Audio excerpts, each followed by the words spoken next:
The morning sun rose over the valley on June 17th, 1930, as Miguel Herrera guided his cart along the dusty road toward the village of Huerverde, anticipating the familiar sounds of morning activity.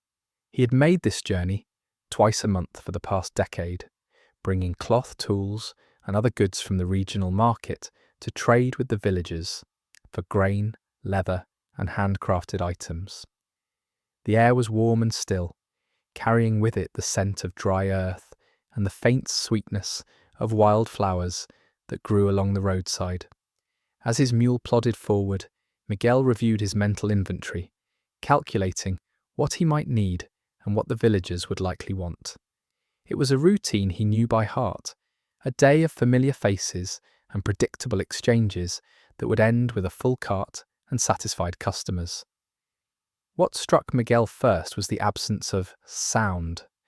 By this hour, the village should have been alive with activity. Children should have been playing in the plaza, their voices carrying across the morning air. The blacksmith's hammer should have been ringing against his anvil, a steady metallic rhythm that could be heard from a quarter-mile away. Smoke should have been rising from chimneys as families prepared their morning meals, creating thin grey lines against the clear sky. Yet as Miguel crested the final hill and looked down into the valley, he saw none of these things. The village appeared still, frozen, as though it were a painting rather than a living community. No figures moved along the streets, no animals wandered near the homes, and the silence pressed down with a weight that made him uneasy. Miguel urged his mule forward, descending the slope toward the village centre, his eyes scanning for any sign of life.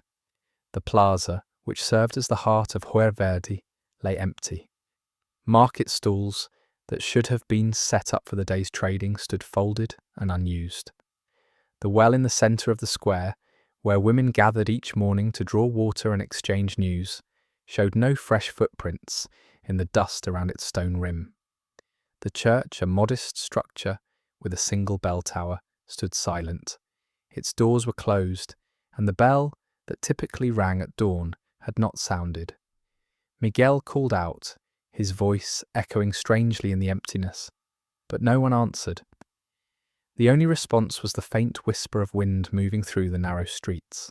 Dismounting from his cart, Miguel walked toward the nearest home, a small adobe structure that belonged to the Mendoza family, a couple with 3 young children who always greeted him warmly.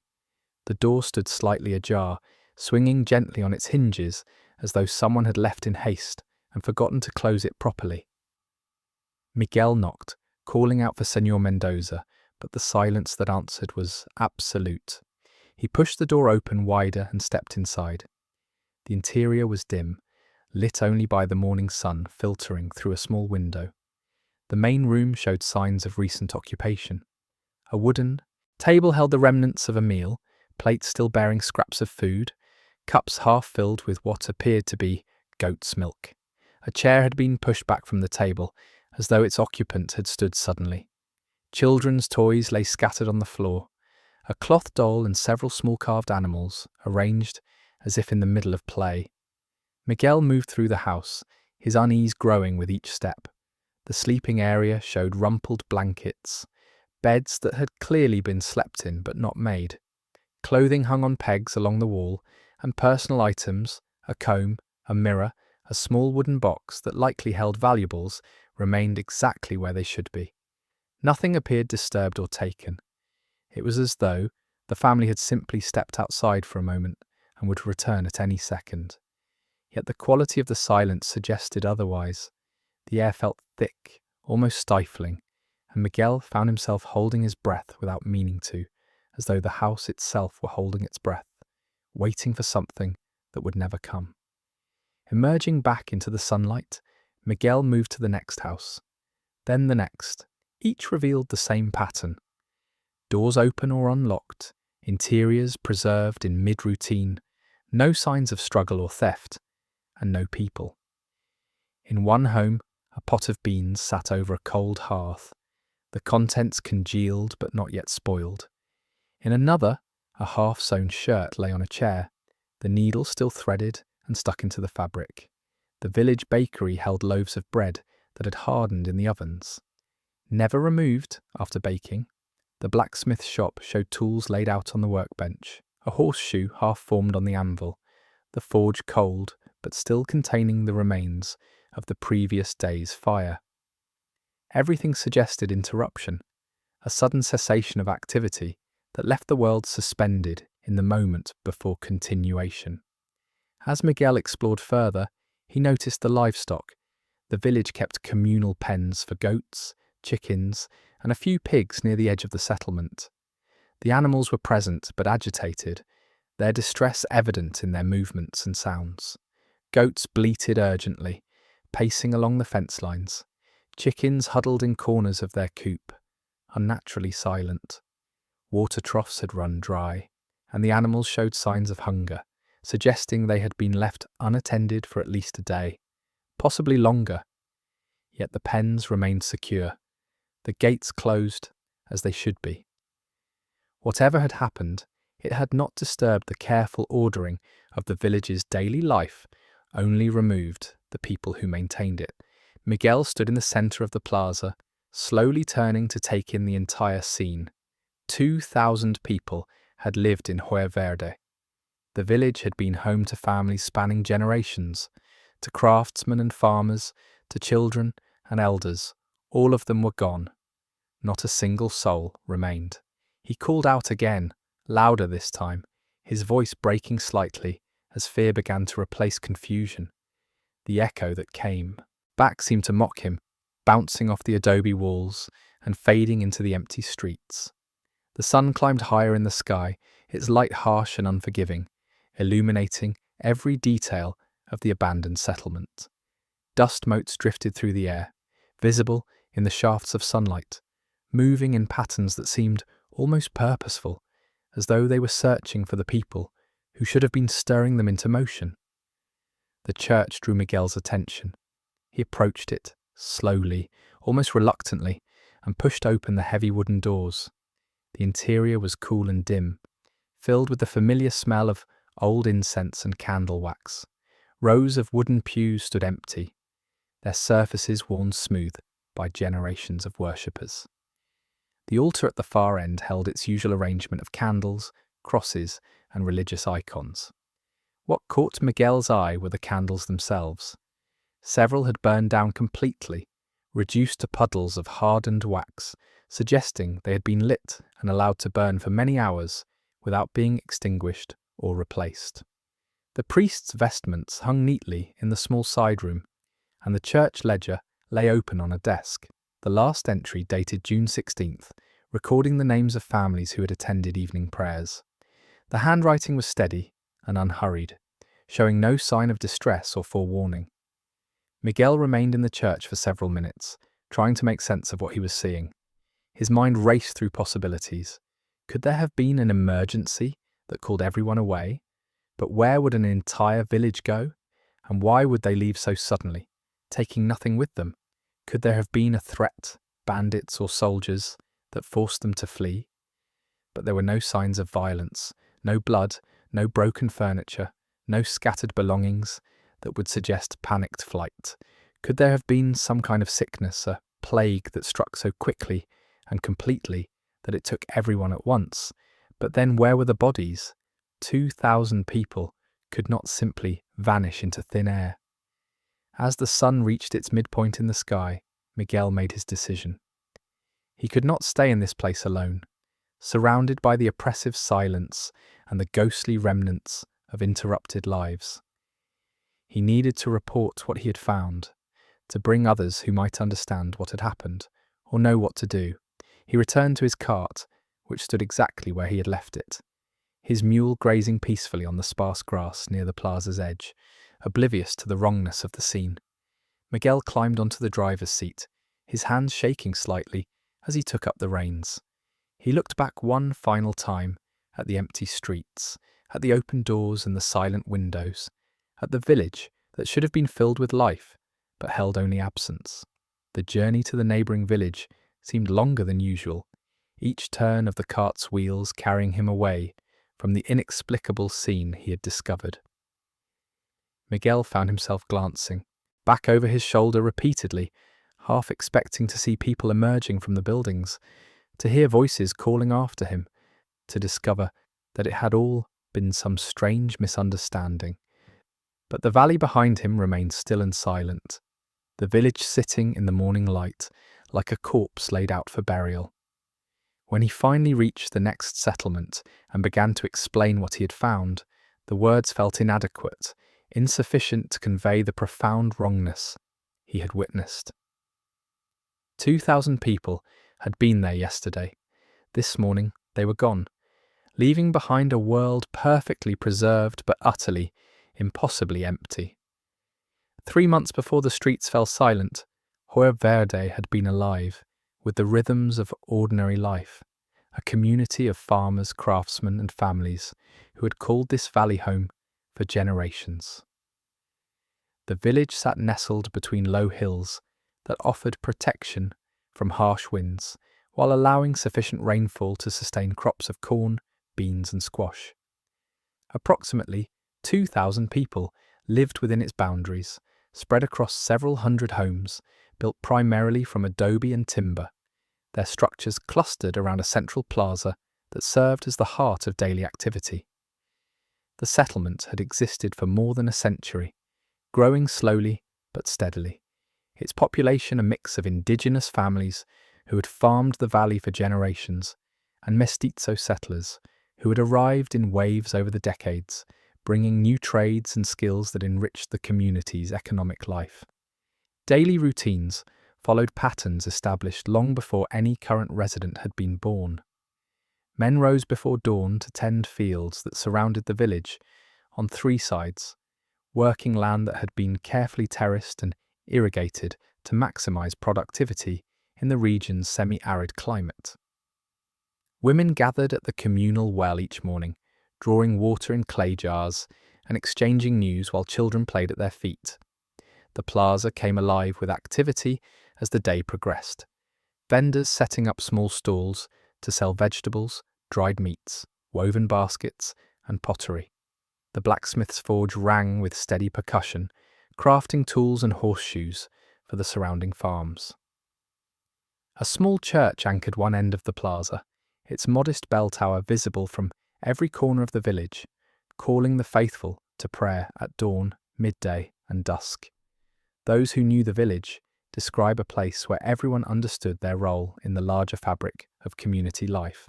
Families had lived in the same houses for generations, passing down property and skills from parents to children. The elderly were respected for their knowledge of planting cycles, weather patterns, and traditional remedies. Young people courted in the plaza under the watchful eyes of parents and neighbours, following customs that ensured families approved of unions before they were formalised in the church. Disputes were settled by a council of respected elders who heard testimony and rendered judgments that carried the weight of tradition. Crime was rare, violence almost unknown, and the rhythms of life moved with a predictability that brought comfort to those who inhabited this small corner of the world. The village economy functioned through a combination of subsistence farming and modest trade with the outside world.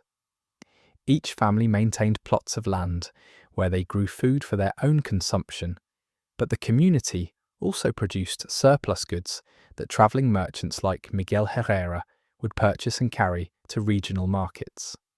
Women wove textiles using techniques passed down through generations, creating patterns specific to the valley that made their work recognisable and valued.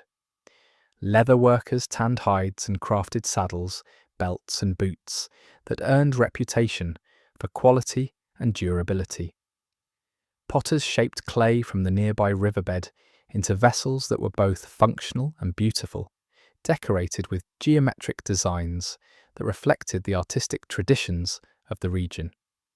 This modest commerce brought enough money into the village to purchase tools, cloth, and other goods that could not be produced locally, creating connections to the wider world while maintaining the community's fundamental self-sufficiency. In the months before the disappearance, village life had followed its normal course without deviation or disruption. Spring planting had proceeded on schedule, with good rains ensuring that crops had taken root and were growing steadily toward the summer harvest. A wedding had been celebrated in April, joining two prominent families in a ceremony that brought the entire community together for dancing, feasting, and celebration that lasted 3 days. Several children had been born, their arrivals marked by rituals that welcomed new life and reinforced the bonds between families. The church had received a new set of bells, smaller than the main tower bell, but with a sweet, clear tone that pleased the priest and congregation alike. These events were recorded in letters, in the church registry, and in the memories of those few outsiders who had passed through during those months, their accounts painting a picture of normalcy so complete that it made the subsequent events even more incomprehensible. Travellers who had visited Joer Verde in the weeks leading up to June 16th consistently reported nothing unusual in either the village's physical condition or the behaviour of its inhabitants. A government surveyor who spent several days in the area in late May, mapping roads for potential improvements, noted in his official report that the village appeared prosperous and well-maintained, its residents friendly and cooperative. A doctor making his periodic rounds to provide medical services found the population generally healthy, treating only minor ailments and injuries common to agricultural communities. A priest from the regional diocese who visited in early June to assist with confessions and confirmations described the congregation as devout and engaged, showing no signs of the spiritual distress or unusual religious fervour that sometimes preceded mass movements or collective actions in isolated communities. The last fully documented day of normal life in Joer Verde was June 16, 1930, a Tuesday that began like any other. Market day fell on Tuesdays, bringing slightly more activity than usual, as families from the surrounding farms came into the village centre to trade goods and catch up on news. Several merchants, including Miguel Herrera, conducted business throughout the morning and early afternoon, their transactions recorded in ledgers that would later be examined by investigators searching for any hint of what was to come. The weather was clear and mild, with temperatures typical for mid-June in that latitude and elevation. Children attended the small school that operated in a building near the church, learning basic reading, writing, and arithmetic from a teacher who had served the community for more than a decade. The blacksmith completed repairs on a wagon wheel for a farmer who needed it for the upcoming harvest. Women washed clothes in the stream that ran along the village's eastern edge, spreading the wet garments on rocks to dry in the afternoon sun. As evening approached on June 16th, the village settled into its customary rhythms. Families gathered for meals in their homes, the smell of cooking fires and roasted corn drifting through the streets. Children were called in from their games as the light began to fade. The church bell rang for evening prayers, and a modest number of the devout made their way to the sanctuary for the brief service led by the village priest. After prayers, people returned to their homes, securing livestock for the night, banking fires, and preparing for sleep. From a hillside a mile away, a shepherd tending his flock looked down at the village and saw what he always saw at that hour: scattered lights visible through windows, thin streams of smoke rising from chimneys, the quiet settling of a community at rest. He later told investigators that he watched until around 10 o'clock, when he extinguished his own lamp and lay down to sleep, the familiar sight of the village below offering the same comfort it had provided countless times before. No one could have known, watching those lights flicker in the darkness, that they were witnessing the final hours of a community that would, by dawn, cease to exist in any form that could be comprehended. The people who settled into their beds that night, who checked on sleeping children, who banked fires and secured doors, who made plans for the next day's work and the week ahead, had no warning that they were living the last moments of their ordinary lives. The village that had stood for more than a century, that had weathered droughts and storms, that had celebrated births and mourned deaths, that had accumulated the layers of human experience that transform mere location into home, would by morning be nothing more than empty structures and unanswered questions. Somewhere in the dark hours between the shepherd's bedtime and Miguel Herrera's dawn arrival, 2,000 people stepped out of the world they knew and into whatever realm or fate awaited them, leaving behind only silence and the mute testimony of interrupted routines that would never be resumed. The last person to see Joverde's residents alive was Father Antonio Morales, a travelling priest who celebrated Mass in the village church on the morning of June 16th before continuing his circuit to neighbouring parishes. Father Morales had been making this route for 7 years, visiting each of the smaller villages in the region on a rotating schedule to provide services that the communities could not support with permanent clergy. His journals, later examined by investigators, contained detailed observations about each stop on his journey, and his entry for Joverde on that Tuesday morning painted a picture of complete normalcy. He arrived at the village around 8 o'clock, having travelled since before dawn from his previous stop. The church was ready for him, candles already lit by the village priest, Father Domingo Cruz, who welcomed him warmly and invited him to share breakfast before the service began. According to Father Morales' account, approximately 40 people attended the morning Mass, a typical turnout for a weekday service. He recognised many faces from previous visits, noting the presence of several elderly women who never missed services, a handful of mothers with young children, and a few men who had taken time away from their morning work to fulfill their religious obligations. The congregation participated actively in the liturgy, their responses clear and their attention focused. Nothing in their demeanour suggested distress, fear, or unusual preoccupation. After the service concluded, Father Morales spent another hour in the village, speaking with parishioners who had questions about upcoming baptisms and confirmations, blessing a woman who was pregnant and anxious about the approaching birth, and discussing church matters with Father Cruz. He departed around 10 o'clock, his mule laden with food the villagers had provided for his journey, and he looked back from the road to see Father Cruz standing in the church doorway, raising his hand in farewell.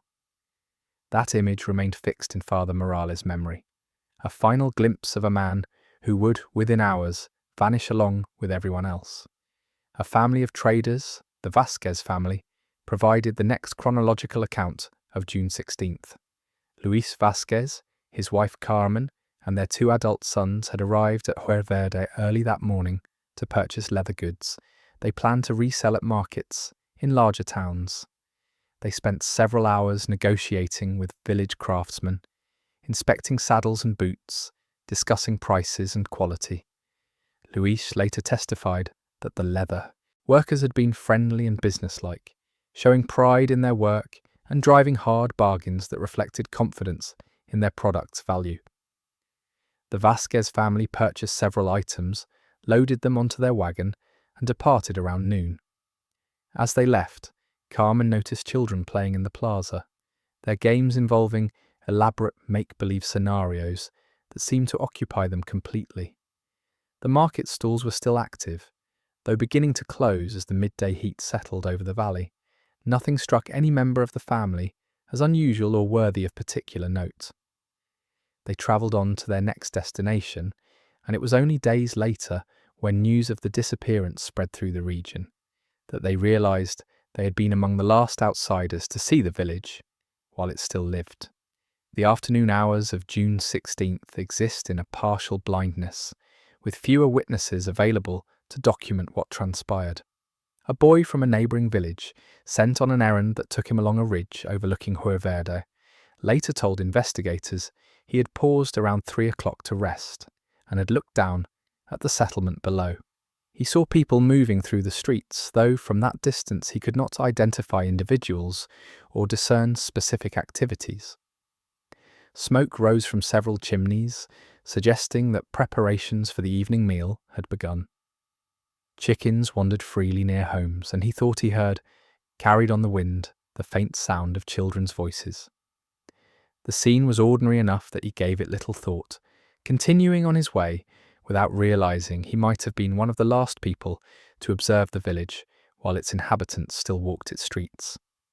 Weather conditions throughout June 16th were documented by a government meteorological station located approximately 30 miles from Huerverde. Records show clear skies, moderate temperatures, and light winds from the southwest. No storms appeared on the horizon, no unusual atmospheric conditions were noted, and visibility remained excellent throughout the day and into the evening. This data became significant during the investigation because it eliminated weather-related explanations for the disappearance. There had been no sudden storm that might have driven people to seek shelter elsewhere, no fog that could have disoriented travellers, no lightning strikes that might have caused panic or injury. The day had been, by all measurable standards, perfectly ordinary. The most detailed account of the village's final evening came from the shepherd who had been tending his flock on the hillside above Huerverde. Esteban Ruiz had grazed his sheep in that area for more than 20 years, and the routine of watching the village settle into night had become as familiar to him as the stars that appeared overhead. On the evening of June 16th, he positioned himself, as usual, in a spot that provided a clear view of the settlement below. As the sun set, he observed the normal patterns of evening activity. Lights appeared in windows as families lit lamps and candles. Thin streams of smoke continued rising from chimneys, though less vigorously than during cooking hours. He could not see individual people at that distance, but the glow of the village, the scattered points of light against the darkening landscape, conveyed life and habitation.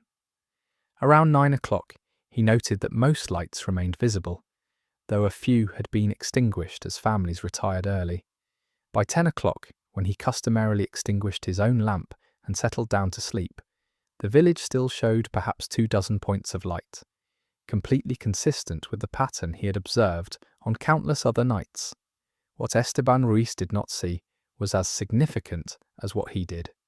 He heard no unusual sounds carried across the valley, no shouts or screams, no sounds of commotion or disturbance, no indications that anything out of the ordinary was occurring below. The night was quiet except for the normal sounds of the countryside, the occasional bleat of a sheep, the rustle of wind through grass, the distant cry of a night bird.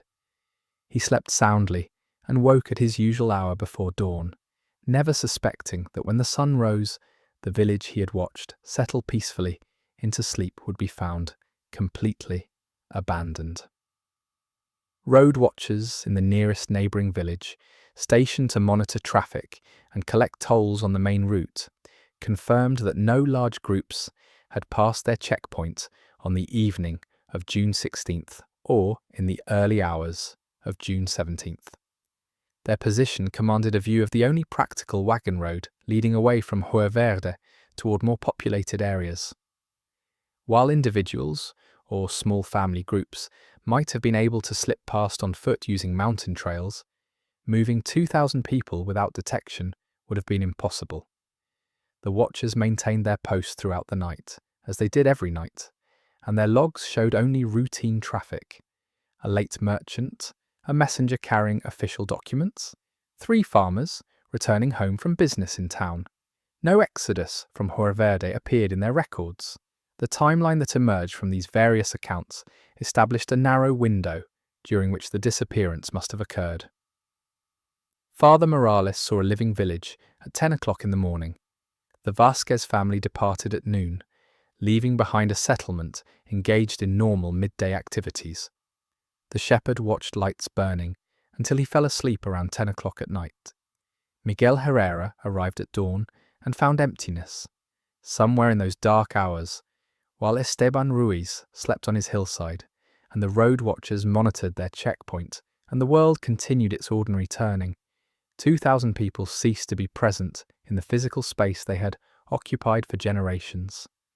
They left no trace of departure, made no sound that carried beyond the village boundaries, and vanished so completely that when morning came, it was as though they had never existed at all. Inside the first house investigators entered, a pot of stew still hung over cold ashes in the hearth, the contents barely spoiled, suggesting the cook had stepped away, expecting to return within minutes.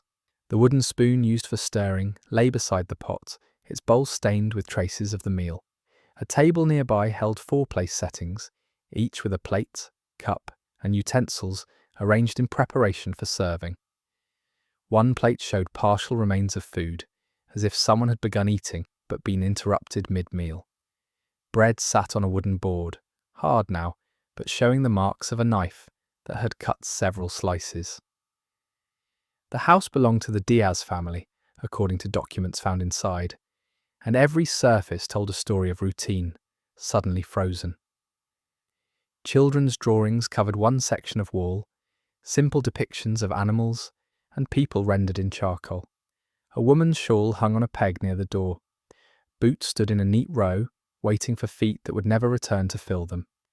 The bedroom area revealed beds that had clearly been slept in, their blankets rumpled and pillows bearing the impressions of heads that had rested there hours before. A nightshirt lay folded at the foot of one bed, placed there deliberately as though in preparation for the following evening.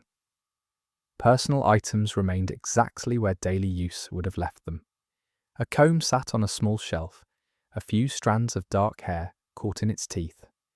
A water basin showed a film of dust on its surface, but the water itself had not fully evaporated, indicating the house had been abandoned recently.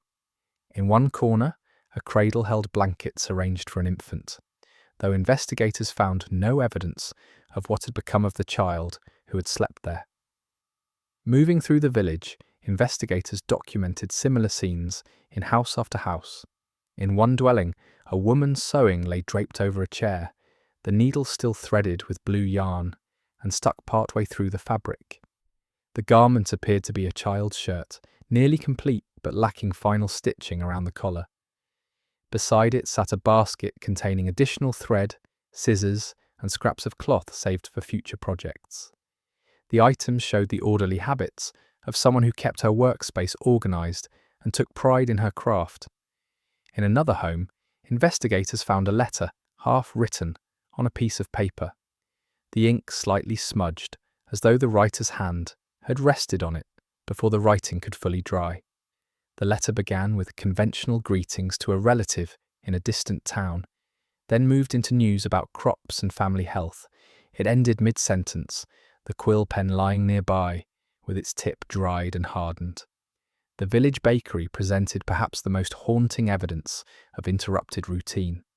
3 loaves of bread sat in the large clay oven, their crusts blackened from having remained too long in the heat before the fire died down. The baker had clearly been in the midst of his morning work when whatever happened occurred. Flour dusted the wooden work surface, and a bowl of dough sat covered with a cloth, the mixture having risen and then collapsed back on itself as hours passed without attention. Tools hung on the walls, in precise arrangement, each in its designated place.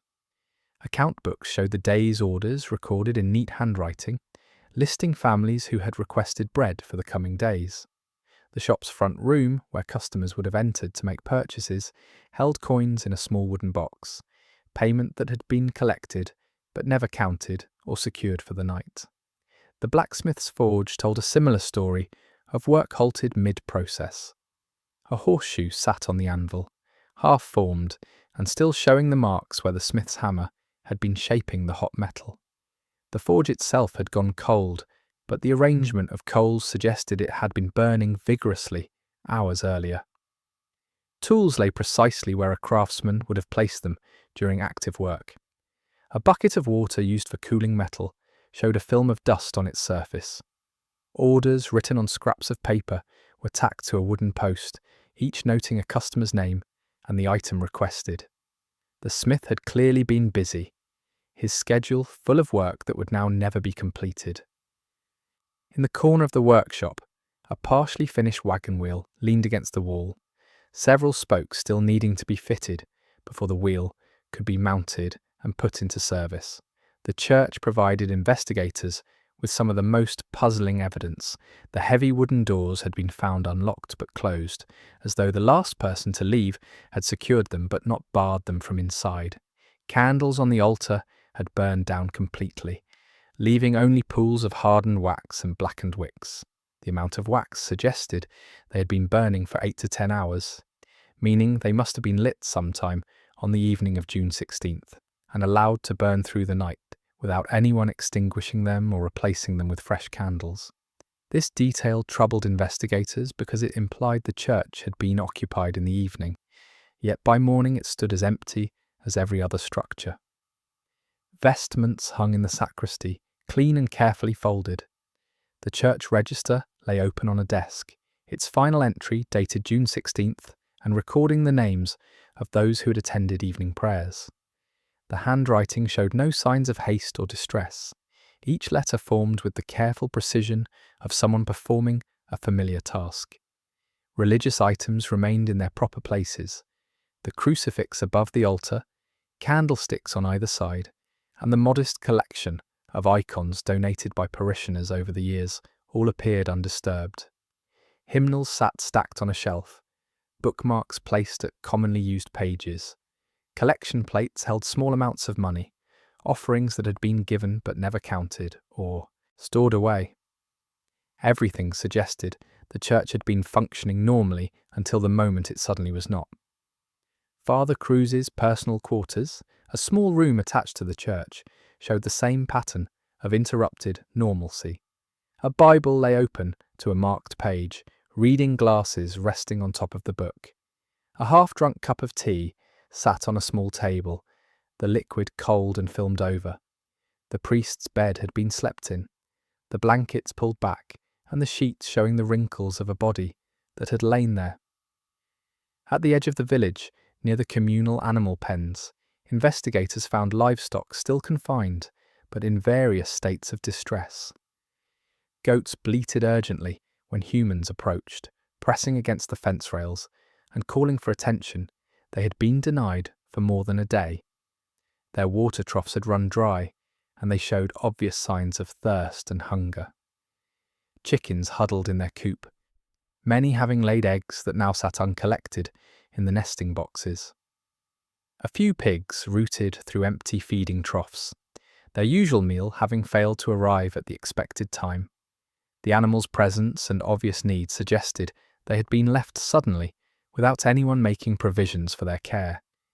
Yet the gates to all the pens remained properly secured, the latches fastened as they would be each night to protect the livestock from predators. Whatever had caused the humans to vanish had not disrupted the careful ordering of the village's practical arrangements. What made the entire scene especially unsettling was not any single dramatic element, but rather the accumulation of small details that spoke of lives interrupted mid-stride.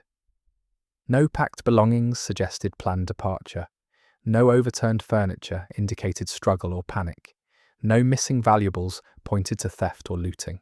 The village stood exactly as it would have appeared during any normal day, except that the people who gave it meaning had vanished completely, leaving behind only the mute objects that had shaped and been shaped by their daily existence. Within 24 hours of Miguel Herrera's report reaching the district capital, a team of 12 police officers, led by Inspector Carlos Dominguez, arrived at Huerverde with orders to determine what had happened to 2,000 missing citizens. Inspector Dominguez brought with him a reputation for thoroughness and rational thinking, having solved several complex cases that had initially seemed beyond explanation. His team included experienced investigators, a medical examiner trained to identify causes of death and signs of violence, and 2 military officers borrowed from the regional garrison who had expertise in tracking and field operations. They arrived expecting to find evidence of disaster, crime, or mass exodus, confident that their combined skills would quickly reveal what had transpired. The empty village that greeted them shook that confidence within hours. The initial assessment began with a systematic documentation of the scene. Investigators moved through the village in pairs, each team assigned to examine specific sections and record everything they observed. They photographed abandoned homes, documented the positions of objects, and collected items that might serve as evidence. The medical examiner searched for any signs of bodies, whether buried hastily, hidden in structures, or left in locations where they might have decomposed quickly. Military officers examined the ground for tracks, looking for patterns that might indicate which direction people had travelled when they left. Every investigator carried notebooks in which they recorded details with the precision demanded by their training, creating page after page of observations that accumulated without bringing clarity. By the end of the first day, the team had examined approximately 1/3 of the village structures and found the same pattern repeated endlessly. Homes abandoned mid-routine, possessions left in place, no signs of violence or theft, and no bodies. Inspector Dominguez called his team together that evening to share findings and develop theories. The meeting, held in the plaza as the sun set over the empty village, revealed the depth of their confusion. Every investigator reported the same impossibility. The village appeared to have been functioning normally until a specific moment, then its entire population had ceased to exist without leaving evidence of where they had gone or what had caused them to leave. Traditional investigative methods, which relied on finding physical evidence and following logical chains of causation, found nothing to work with here. The search expanded outward from the village centre in concentric circles, with teams moving through the surrounding countryside, looking for any trace of the missing population. They explored the fields where villagers had worked, searching for signs that people had fled into the agricultural areas. They followed every path and trail leading away from the settlement, looking for footprints, discarded belongings, or any indication of mass movement. The nearby stream was examined for bodies that might have been swept downstream. Caves in the hillsides were entered and searched. Rocky areas where graves might have been hidden under stones were investigated thoroughly. Search parties pushed into forested areas, calling out and listening for responses that never came. Dogs were brought from neighbouring villages, animals trained to track human scent. The handlers led them through Rio Verde, hoping they would pick up trails leading away from the abandoned structures. The dogs behaved strangely, some refusing to enter certain areas of the village, others showing signs of distress and agitation that their handlers could not explain. When the animals were directed toward the edges of the settlement where trails led into the countryside, they found no scent paths to follow. It was as though the villagers had left no trace of their passage through the physical world, no odour on the ground or in the air that the dogs' sensitive noses could detect. This troubled the handlers more than anything else, for in their experience, even the most careful criminal left traces that animals could find. After 3 days of intensive searching, Inspector Dominguez expanded the investigation radius to include an area of approximately 50 square miles surrounding the village. This required additional personnel, and requests were sent to neighbouring districts for assistance. Within a week, more than 100 people were involved in the search effort, including police from 3 districts, military units from the regional garrison, and volunteers from surrounding villages who knew the terrain intimately. They covered every accessible piece of ground, checking locations where groups might hide, where bodies might have been disposed of, where evidence might have been concealed.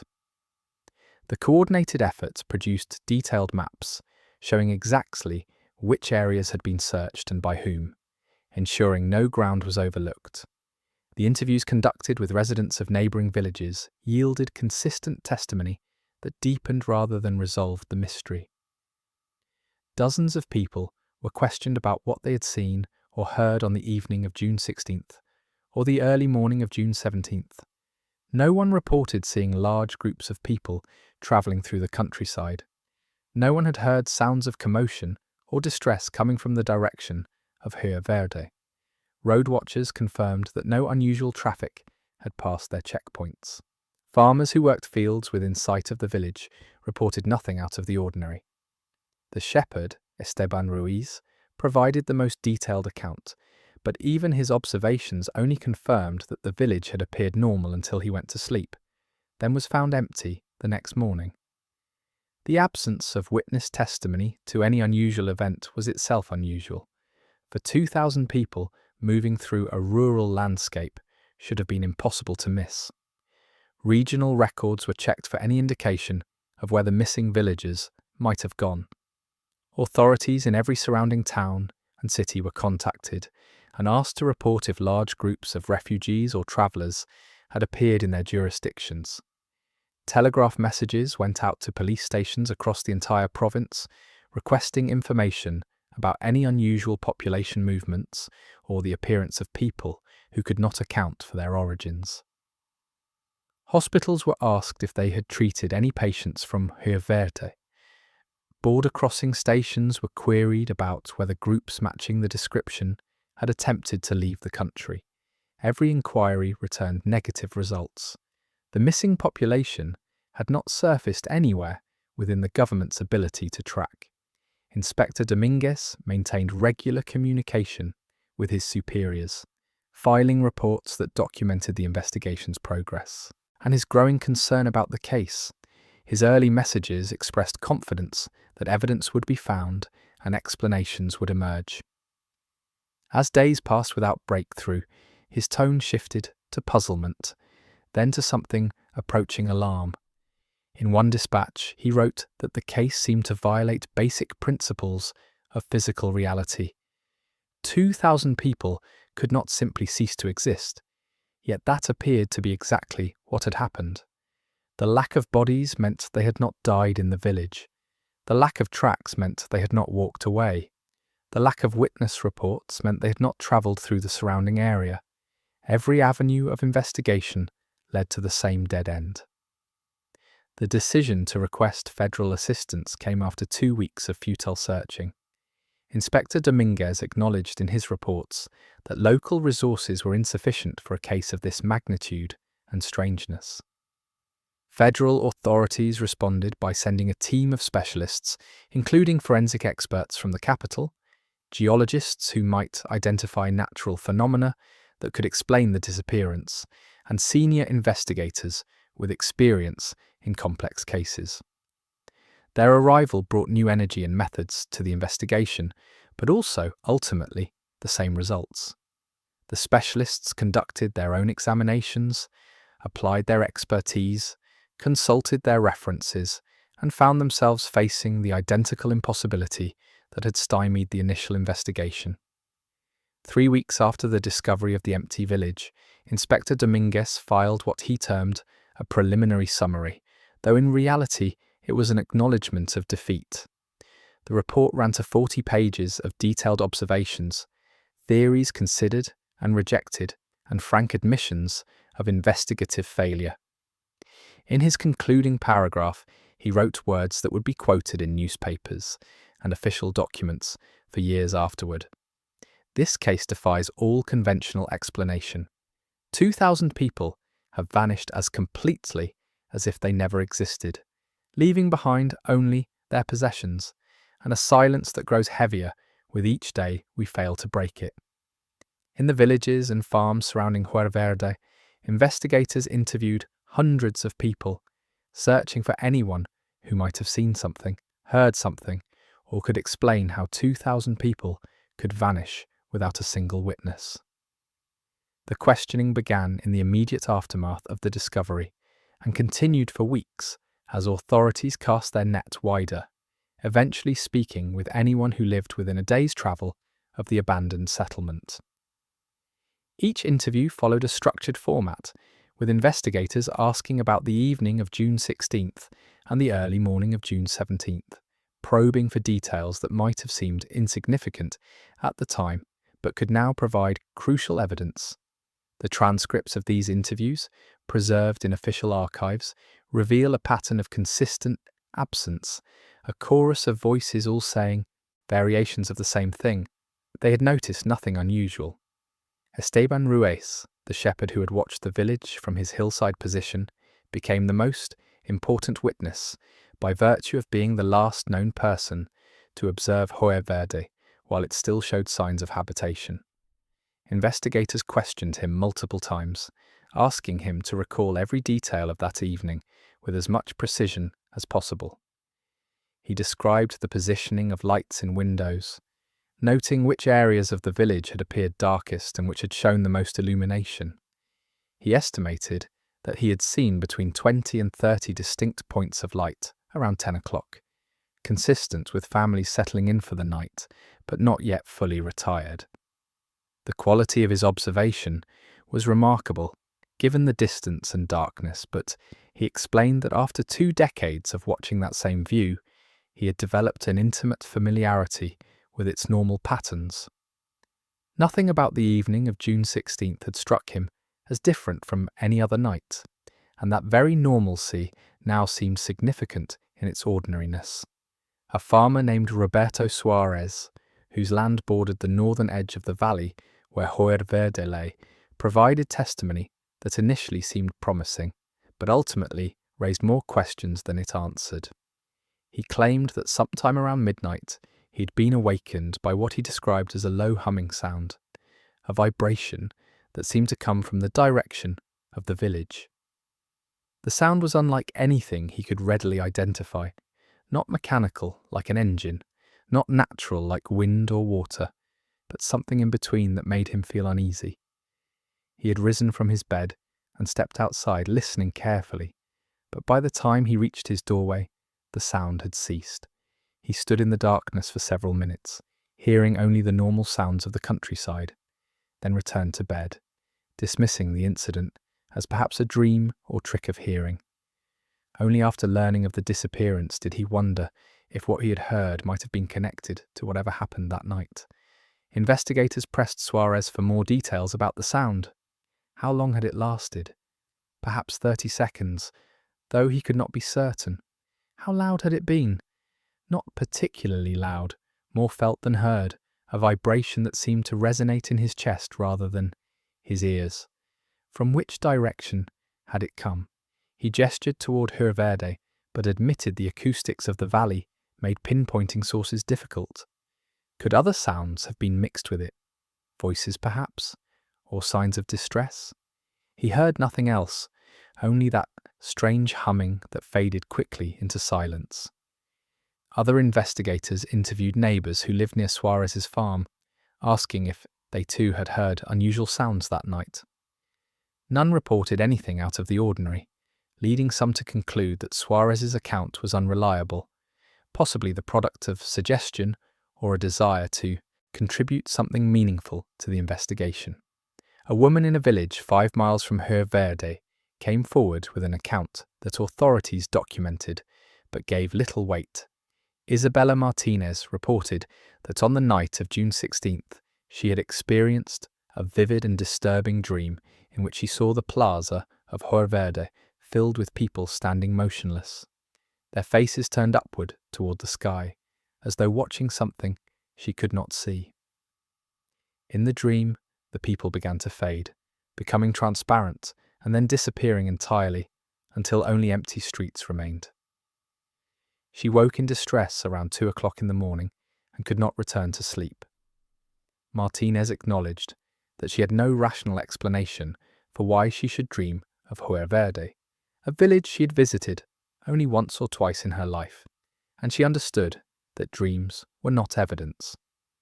Nevertheless, she felt compelled to report it, particularly given the timing coincided so closely with when the disappearance must have occurred. The consistency of negative reports proved as significant as any positive evidence might have been. Person after person told investigators the same essential story. They had heard nothing unusual, no sounds of panic or commotion, no cries for help, no indication that anything catastrophic was occurring just miles from where they slept. This absence of auditory evidence troubled investigators who understood how sound travelled through the valley. If 2,000 people had been forced to leave their homes, some noise should have carried to nearby farms. If violence had occurred on any significant scale, surely someone would have heard something. Even if the villagers had departed voluntarily, but under duress, the logistics of moving such a large group should have created detectable disturbance. Several witnesses mentioned their dogs behaving strangely on the night in question, though none could say with certainty that this had occurred specifically on June 16th rather than some nearby date. Farmers reported animals barking more than usual, or whining in ways that suggested anxiety, or refusing to settle down for the night. These reports were scattered across multiple locations and times, making it difficult to establish whether they represented a pattern connected to the disappearance, or simply the normal variation in animal behavior that occurs without special cause. Dogs bark for many reasons, and memories of when such barking occurred could easily blur together across days and weeks, particularly when people were trying to recall events after learning of the tragedy. One witness claimed to have seen unusual lights in the sky above the valley on the evening of June 16th. A traveller passing through the region on his way to a distant town reported that around 9 o'clock he had noticed what appeared to be a faint glow or luminescence hovering over the area where Huerverde lay. He described it as unlike any natural phenomenon he had seen before, not the orange glow of fire, not the diffuse light of the moon, but something pale and steady that seemed to pulse gently. He watched it for perhaps 5 minutes before the road he travelled on curved away and took the sight from his view. When questioned by investigators, he admitted he had been tired from travel and might have misinterpreted what he saw. Other people who should have been able to see the same lights from different vantage points reported nothing unusual in the sky that evening. For investigators, the interviews produced hundreds of pages of testimony that ultimately pointed in only one direction, toward the same impossible conclusion. The witnesses who lived closest to Huerverde, who knew the village and its routines, who had every reason to notice unusual activity, had observed nothing that might explain the disappearance. The absence of evidence became itself a form of evidence, though evidence of what remained unclear. It suggested that whatever happened had occurred quickly, quietly, and completely, leaving no traces that extended beyond the village boundaries, and no impressions on the sensory experience of anyone positioned to notice. By the end of the first week, more than 300 searchers had joined the effort, combing forests, examining ravines, checking every cave and structure within a 50-mile radius of Huerverde. The search operation grew into the largest manhunt the region had ever seen, drawing personnel from multiple government agencies, military units, and volunteer groups organised by neighbouring villages. Coordination fell to Major Alejandro Torres, a military officer experienced in large-scale operations, who established a command post in the plaza of the abandoned village and deployed teams according to a systematic grid pattern that ensured no area would be overlooked. Each morning, searchers gathered for assignments, then dispersed into the surrounding countryside, carrying supplies, maps, and instructions to document anything they found, no matter how insignificant it might appear. The terrain presented significant challenges. To the north of Huerverde rose forested hills thick with oak and pine, their undergrowth dense enough to hide paths and conceal ground features. Search parties pushed through these woods, moving slowly to ensure they missed nothing, calling out periodically and listening for responses that never came. They examined every clearing, every depression that might serve as a hiding place, every fallen tree large enough to conceal bodies. The forest floor was covered with decades of accumulated leaves and needles, making it difficult to detect whether the ground had been disturbed recently. Teams used long poles to probe suspicious areas, searching for the telltale softness of freshly dug earth, but found only the natural density of undisturbed soil. To the west, the valley opened into a broader plain, crossed by several streams and dotted with isolated farms. This area seemed less likely to hide a large group of missing people, but searchers moved through it methodically, nonetheless checking abandoned structures, examining stream banks for signs that bodies might have been disposed of in the water, and questioning every farmer about what they had seen or failed to see. The streams were shallow this time of year, making it easy to wade through them and inspect their channels for anything unusual.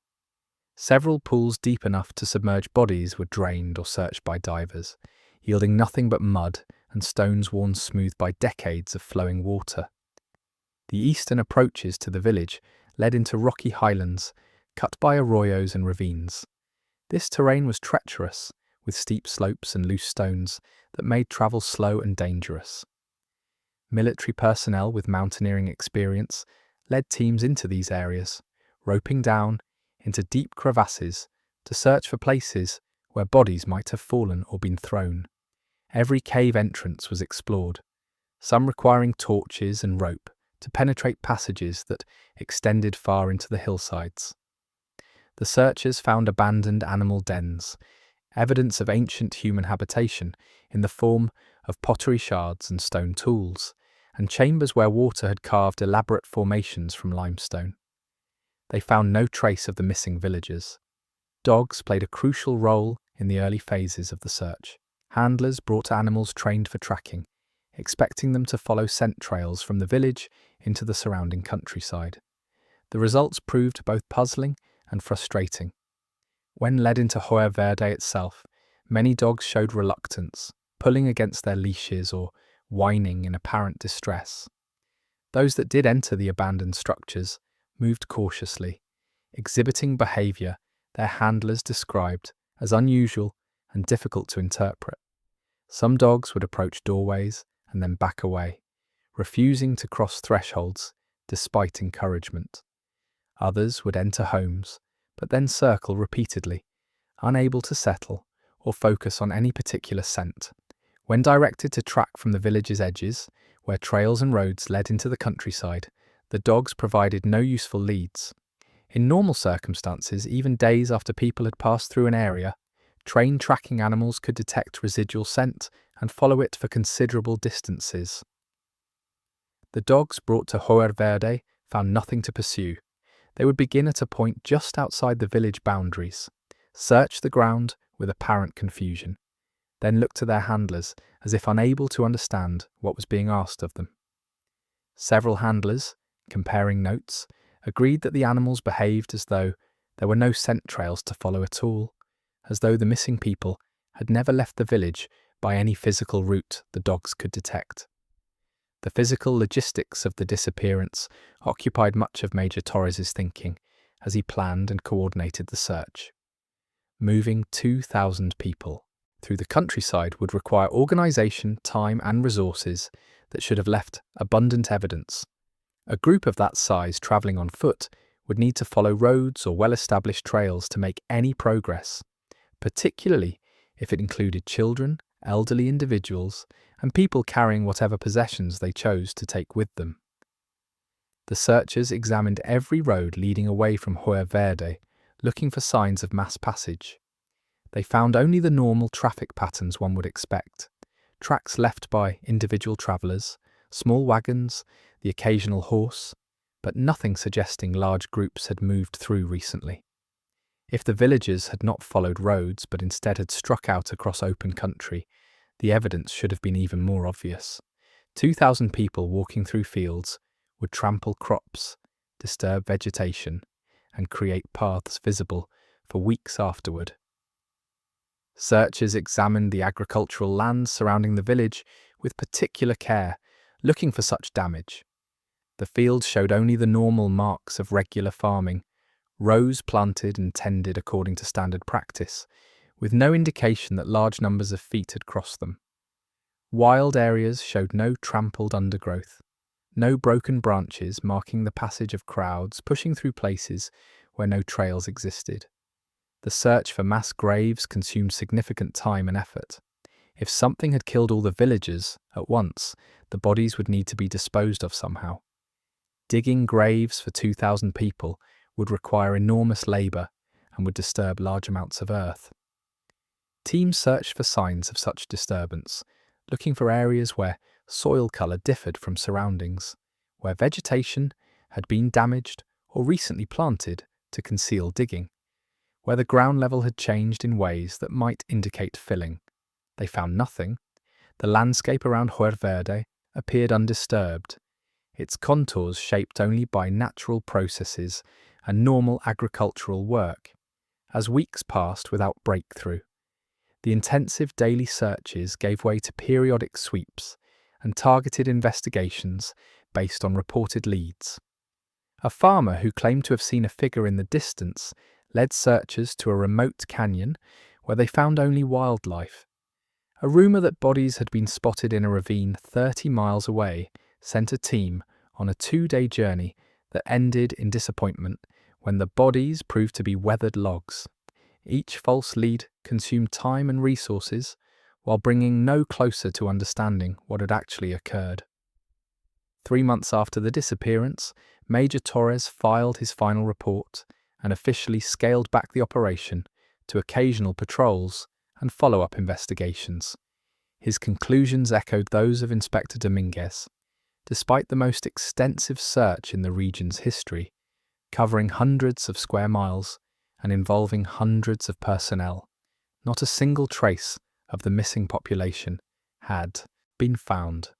The countryside had been examined with a thoroughness that should have revealed any secret it held, yet it yielded nothing.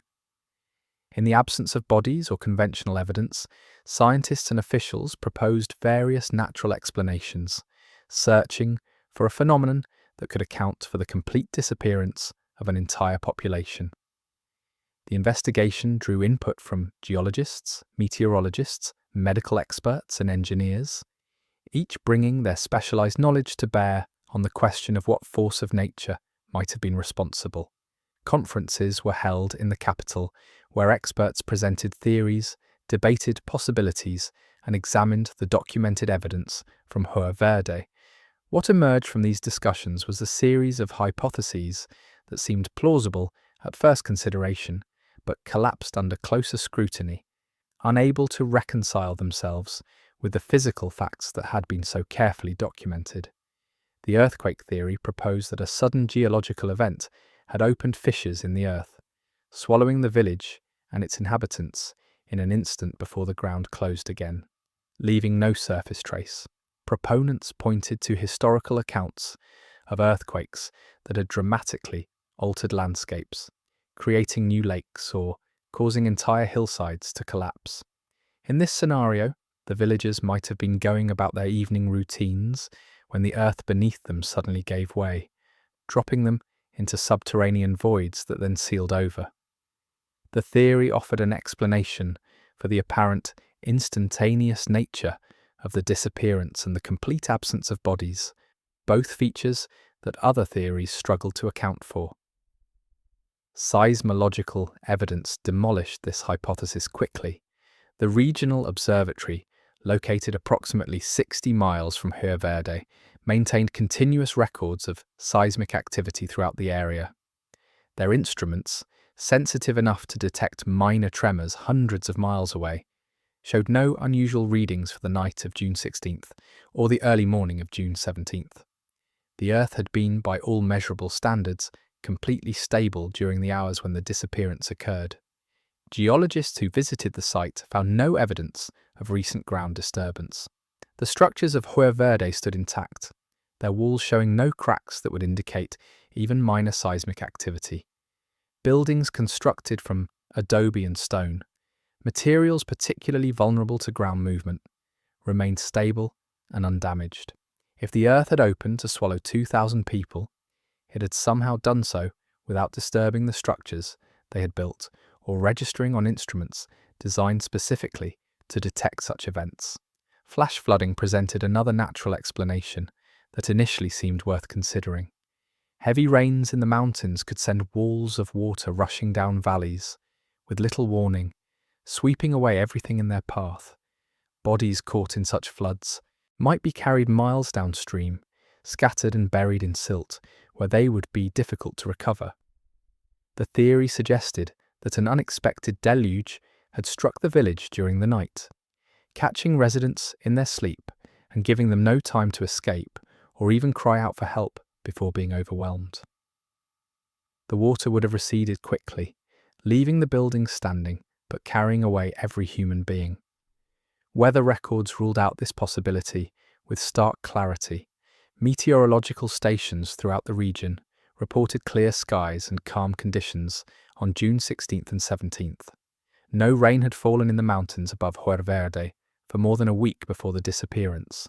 Stream levels were low, consistent with the dry season, showing no signs of recent flooding. More significantly, flooding leaves unmistakable evidence. Water powerful enough to carry away human bodies would have damaged structures, left debris lines on walls, deposited silt and organic matter throughout the village, and scoured channels in the earth. Investigators found none of these indicators. The village showed no water damage whatsoever, no mud stains, no displaced stones, no vegetation carried from upstream and left stranded when waters receded. Even the lightest items, papers and cloth that would have been instantly swept away by floodwaters remained exactly where they had been placed. The toxic gas hypothesis proposed that a natural release of poisonous gases from underground had killed the entire population while they slept. Volcanic regions sometimes emit clouds of carbon dioxide or hydrogen sulfide that settle in low-lying areas, silently suffocating any breathing creature.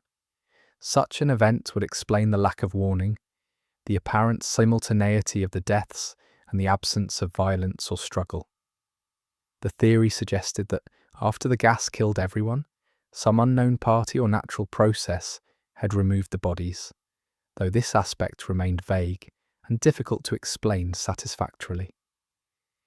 Geological surveys conducted after the disappearance found no evidence of volcanic or geothermal activity anywhere near Huerverde.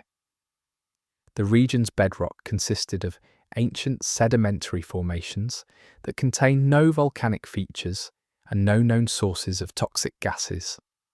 The nearest volcanic area lay more than 200 miles away, far too distant to affect the valley.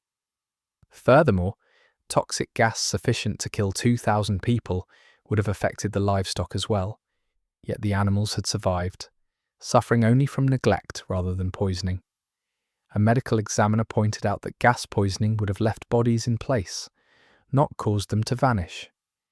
Unless one proposed the additional hypothesis that someone or something had removed 2,000 corpses immediately after their deaths, the gas theory failed to account for the central mystery of the missing population. Volcanic activity of a different sort inspired another theory, this one suggesting that underground heat or pressure had somehow vaporized the villagers, reducing them instantly to ash or gas that left no remains. Advocates of this idea pointed to the tremendous temperatures found in volcanic chambers and the destructive power of steam explosions. If superhot steam had erupted from below, it might have consumed organic matter completely, while leaving stone and adobe structures relatively intact. The theory required extraordinary conditions, but its supporters argued that the extraordinary nature of the disappearance demanded extraordinary explanations. Physics and geology united to refute this scenario. The temperatures required to vaporize human bodies would have incinerated everything else as well. Buildings would have been reduced to rubble, vegetation would have been burned away, and the very stones would have shown signs of exposure to extreme heat. None of these effects were present at Huerverde. The village's structures stood undamaged, wooden items remained uncharred, cloth and paper had not been burned. The theory also required a mechanism to deliver such heat, and no geological feature existed in the region that could produce the necessary conditions. Even if such heat had somehow been generated, the energy release would have been detectable for miles around, creating noise, light, and atmospheric disturbance that no witness reported experiencing. Each natural explanation followed the same pattern. It offered a mechanism that might, under certain conditions, cause mass death or displacement. Then it encountered the specific evidence from Huerverde and founded on details that could not be explained away. The theories required either additional assumptions that were themselves unsupported, or they predicted effects that simply had not occurred.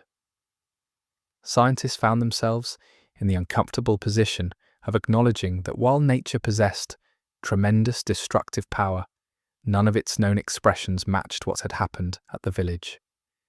The precision of the disappearance, the selectivity that had taken only humans while leaving animals and structures intact, and the complete absence of physical traces all pointed away from natural disaster as an explanation, leaving investigators to consider other possibilities that lay outside the comfortable boundaries of conventional science. Could human beings be responsible for the disappearance? Investigators considered every scenario, from mass abduction to collective exodus, searching for a human explanation that fit the facts documented at Joer Verde. Unlike natural disasters, human actions leave traces of planning, motive, and execution that can be reconstructed through investigation. Criminal enterprises, military operations, and social movements all generate evidence in the form of witnesses, documents, and physical remains. The challenge facing those examining the Joer Verde case was not a lack of possible human explanations, but rather the complete absence of supporting evidence for any of them. Each theory, when subjected to practical analysis, revealed insurmountable obstacles that made it effectively impossible, given the circumstances. Mass kidnapping emerged as one of the earliest theories, proposing that raiders had descended on the village during the night and forcibly taken the entire population for purposes of slavery, ransom, or some other criminal motive. Historical precedents existed for such actions on smaller scales. Bandits in remote regions occasionally attacked isolated communities, carrying off individuals who could be sold or held for payment. Extending this pattern to encompass an entire village seemed like a logical, if extreme, progression. The theory gained initial traction because it accounted for the absence of bodies and the apparent speed of the disappearance. A well-organized force arriving under cover of darkness might overwhelm a sleeping population before resistance could be mounted. The logistics of such an operation, however, proved impossible to reconcile with reality. Capturing 2,000 people would require a force of at least several hundred men, possibly more if the operation needed to be completed quickly and quietly.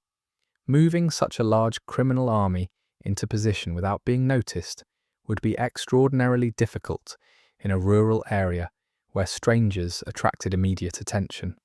The force would need transportation, supplies, and coordination that would leave traces throughout the region. No one reported seeing unusual numbers of armed men in the weeks before the disappearance. No evidence of large encampments or staging areas was found anywhere near Joer Verde. The road watchers who monitored traffic reported no unusual movements that could account for the arrival and departure of a kidnapping force. Even assuming such a force could reach the village undetected, the practical challenges of controlling 2,000 captives proved overwhelming when examined closely. The population included infants, small children, elderly individuals, and people who would resist being taken from their homes. Subduing that many people without creating noise that would carry to neighbouring areas seemed virtually impossible. Yet no witnesses reported hearing sounds of commotion during the crucial hours. The captors would then need to move their prisoners away from the village, likely on foot given the terrain, while maintaining control and preventing escapes. Such a column would stretch for miles and could not avoid being seen by someone in the surrounding countryside. The complete absence of sightings made the kidnapping theory untenable despite its initial appeal. Forced relocation by government or military authorities offered another human explanation. Historical examples existed of populations being moved against their will, usually for political or strategic reasons. Perhaps Joer Verde had been evacuated under orders from some official body, with the operation conducted secretly to avoid public outcry. The villagers might have been resettled elsewhere, their disappearance made to look mysterious to cover the government's actions. This theory had the advantage of proposing an organized force with resources sufficient to accomplish the task and authority that might keep witnesses silent. Investigation into government records and actions quickly eliminated this possibility. No branch of the national or regional government had issued orders concerning Hoyer no military units had been deployed to the area during the relevant time period. The logistical requirements for moving 2,000 people under official auspices would have generated extensive paperwork, requisitions for transportation and supplies, and involvement of numerous government employees. None of these traces existed. More fundamentally, the government had no motive for such an action. Hoyer held no strategic importance, posed no political threat, and occupied land that no one was competing to claim. Officials investigating the disappearance had full access to confidential files and found nothing suggesting governmental involvement at any level. Mass murder presented perhaps the darkest theory, suggesting that some group had killed the entire village population, then hidden the bodies so effectively that no trace remained. Genocide and mass killing were not unknown in history, and the completeness of Hoyer emptiness could be explained if every single person had been killed. The perpetrators would need to eliminate witnesses, which meant killing everyone, then disposing of the bodies through burial, burning, or transportation to distant locations. Such an operation would require extensive planning, significant manpower, and a level of ruthlessness that was difficult to contemplate, but not impossible given human history. The theory failed on multiple practical points. Mass killing on this scale creates enormous amounts of physical evidence that cannot be erased easily. 2,000 bodies represent a huge volume of organic matter that must be dealt with somehow. Burial would require massive excavation, visible from considerable distances and detectable through ground disturbances. Burning would require fuel quantities that would be noticed when purchased or gathered, and the process would produce smoke and odour perceptible for miles. Transportation would demand vehicles and routes that would be observed by witnesses. Investigators found none of these indicators. The killing itself would have been difficult to accomplish silently, and the complete absence of blood, signs of struggle, or bullet casings in the village suggested no violence had occurred there. Perhaps most significantly, no one had a motive for such an atrocity. Hoyer had no enemies, possessed no wealth worth killing for, and had not been involved in conflicts that might inspire revenge. The village existed peacefully, causing no problems for neighbours or authorities. Investigating teams searched for any hint of tensions, grudges, or competing interests that might drive someone to such extreme action. They found nothing. A crime of this magnitude without apparent motive violated basic principles of criminal investigation. The theory of voluntary exodus proposed that the villagers had left of their own accord, perhaps following a religious leader who promised salvation or a better life elsewhere.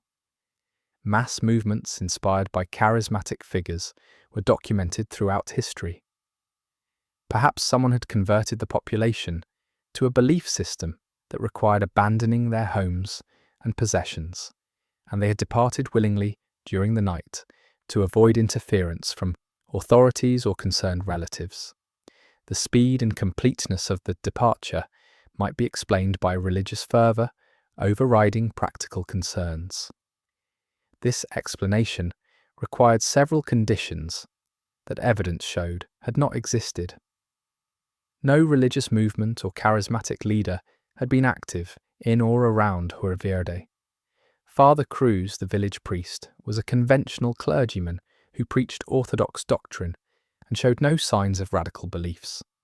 Witnesses who had visited the village in the days before the disappearance reported no unusual religious activity, no meetings that might indicate a movement gaining followers, no changes in behaviour suggesting the population was being prepared for dramatic action. Furthermore, voluntary exodus would not explain why every single person left, including infants who could make no choice, and individuals who would logically have resisted such a drastic decision.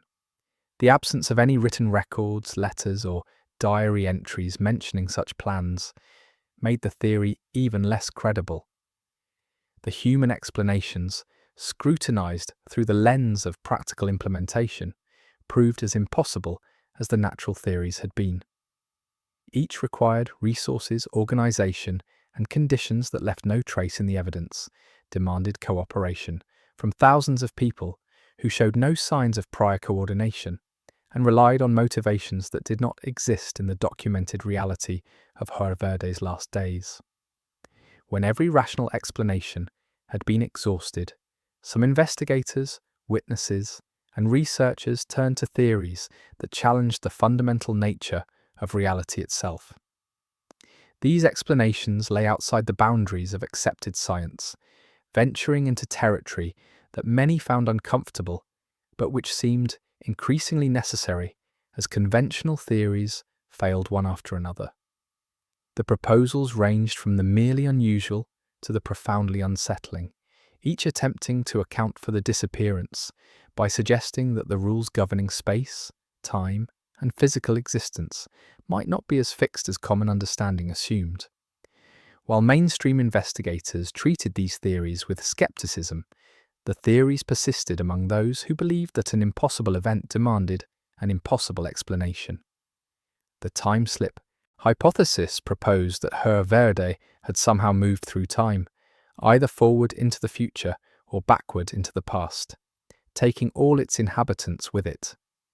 Advocates of this view pointed to reported cases of temporal anomalies, moments when people claimed to have briefly experienced other time periods before returning to their own. They suggested that under certain conditions, perhaps involving unique combinations of geological features, electromagnetic fields, or other factors not yet understood, locations could become unstuck from their proper temporal position. The villagers, in this scenario, had not died or been taken anywhere in physical space, but had instead been displaced through time, existing now in some other era where their sudden appearance would be as mysterious as their disappearance was to those left behind. The theory had the advantage of explaining the completeness and apparent instantaneity of the vanishing. If time had shifted for the entire village at once, everyone would disappear simultaneously with no opportunity to leave traces or warnings. The preservation of the scene, with its interrupted meals and mid-use tools, fit perfectly with the idea of a sudden temporal displacement. The lack of bodies made sense because the bodies had not ceased to exist, but had simply moved to a different when rather than a different where. Proponents noted that the strange humming sound, reported by farmer Roberto Suarez, could have been an auditory manifestation of temporal distortion, a sound produced when the fabric of time itself was being stressed or torn. Critics of the time slip theory pointed out that it lacked any mechanism or scientific foundation.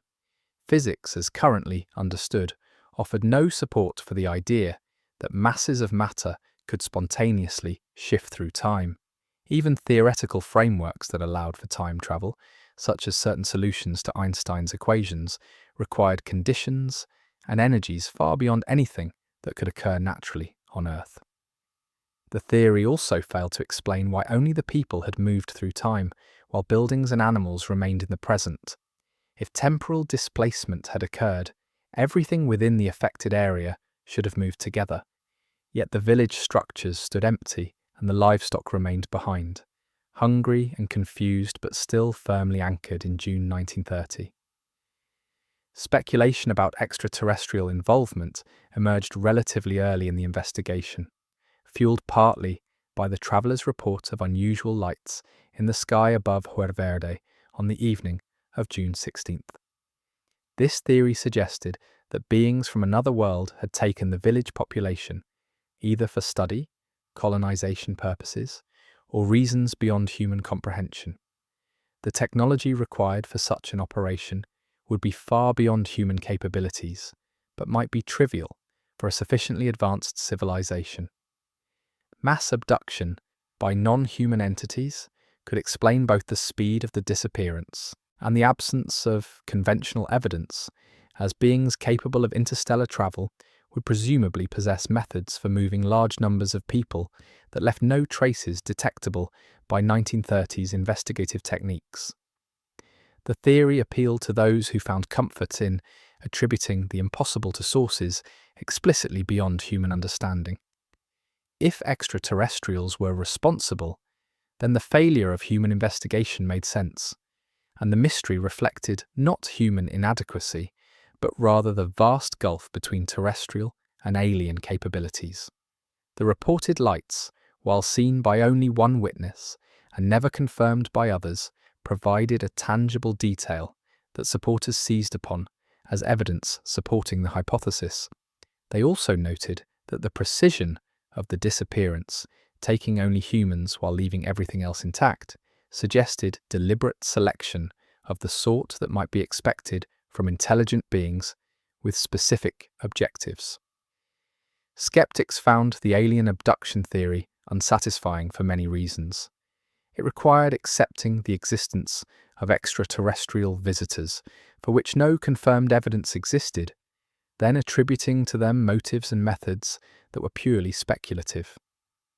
The single report of unusual lights could as easily be explained as misperception, and even if lights had been present, they might have been natural phenomena rather than alien spacecraft. More fundamentally, the theory explained the mystery only by replacing it with a larger mystery. Saying that aliens took the villagers simply pushed the question back to why aliens would want them and how such an operation would work, questions that could not be answered and therefore could not be tested or verified. The dimensional rift theory proposed that Huiverde had slipped through an opening into another dimension or parallel reality, a concept drawn from speculative physics and philosophy. According to this view, multiple dimensions or realities might exist alongside our own, separated by barriers that were usually impenetrable, but might occasionally become permeable under specific conditions. If such a rift had opened in or near the village, the population might have been drawn through it into an alternate world, leaving behind only the material structures that were somehow anchored more firmly to our reality. The theory borrowed concepts from emerging ideas in theoretical physics, while adding elements that lay far beyond what any scientific framework could support. This explanation had the advantage of not requiring the villagers to be dead, captured, or even particularly far away in any conventional sense. They might exist just beyond some dimensional boundary, going about their lives in a world similar to but distinct from our own, completely unaware that they had crossed any threshold. The barrier between dimensions might have closed again immediately after their passage, sealing them permanently in their new reality, while leaving no way for those searching from this side to detect or reach them. The instantaneous nature of the transfer would account for the lack of warning or preparation evident in the abandoned village. Critics noted that dimensional rifts were entirely theoretical constructs with no empirical support. While certain mathematical models allowed for multiple dimensions beyond the 3 spatial and 1 temporal dimension humans experience, nothing suggested these dimensions were places where people could exist or that barriers between them could spontaneously fail. The theory also struggled with the selectivity problem that plagued most supernatural explanations. Why would a dimensional rift affect only humans, while leaving animals, buildings, and objects behind? The lack of any mechanism to explain such discrimination made the theory feel more like storytelling than scientific hypothesis. A smaller group of commentators raised the possibility of supernatural intervention, suggesting that some entity or force beyond natural law had taken vengeance on or claimed the village for purposes rooted in spiritual rather than physical reality. Local legends, examined after the disappearance, mentioned ancient stories about the valley having been sacred ground in pre-colonial times, a place where the boundaries between the living world and the spirit world were said to be thin. Perhaps the village had somehow violated these boundaries, and something that dwelt beyond ordinary reality had responded by removing the transgressing population. This theory drew less on science than on folklore, mythology, and religious frameworks that accepted the existence of supernatural powers capable of acting upon the physical world. Such explanations found little support among official investigators, but resonated with some local residents who maintained traditional beliefs about the spiritual dimensions of landscape and place. For them, the mystery confirmed what their ancestors had always known. Certain places belonged to forces that predated and transcended human occupation, and those who settled such places did so at their peril. The completeness of the disappearance, the way it had taken everyone without distinction, suggested to these believers not random disaster, but deliberate action by an entity with power over life and death. The silence that had followed, the way the valley seemed to reject human presence afterward, reinforced their conviction that something beyond nature had acted that night. Whether grounded in contemporary physics, ancient legends, or pure speculation, these extraordinary theories reflected the desperation of minds confronted with an event that refused conventional understanding. They acknowledged openly what the failed rational explanations had demonstrated, that Huerverde's fate lay beyond the reach of normal investigation and ordinary causation. For Maria Santos, June 17, 1930, was supposed to be her wedding day. Her fiancé, Domingo Rivera, lived in Huerverde with his family, a household of 6 that included his parents, 2 younger sisters, and a brother still learning the carpentry trade from their father. Maria had travelled from her own village 3 miles away on June 15th to help with final preparations for the ceremony, staying with relatives who lived on a farm just outside Huerverde's boundaries. She had spent the afternoon of June 16th with Domingo, walking through the village plaza and discussing their future together, making plans for the small house they would occupy after the wedding. When evening came, she returned to her relative's farm as custom required, planning to sleep there one final night as an unmarried woman before the morning ceremony would join her life to Domingo's forever. She never saw him again. The morning of June 17th brought confusion rather than celebration. When Maria and her relatives approached the village, expecting to find it bustling with preparations for the wedding mass, they encountered Miguel Herrera fleeing toward them with his tale of emptiness and silence. Maria insisted on entering Huerverde herself, unable to accept that Domingo and his entire family had vanished. She went to the Rivera house and found it as abandoned as all the others. The wedding clothes Domingo had been preparing laid out on his bed, his shoes polished and waiting, everything ready for a ceremony that would never occur. For weeks afterward, Maria returned to the empty village daily, sitting in the plaza where she and Domingo had walked, as though her presence might somehow call him back from wherever he had gone. Her family eventually convinced her to stop these visits, but she never married, spending the remaining 40 years of her life as a woman perpetually waiting for a wedding that had been scheduled for a day when her groom ceased to exist.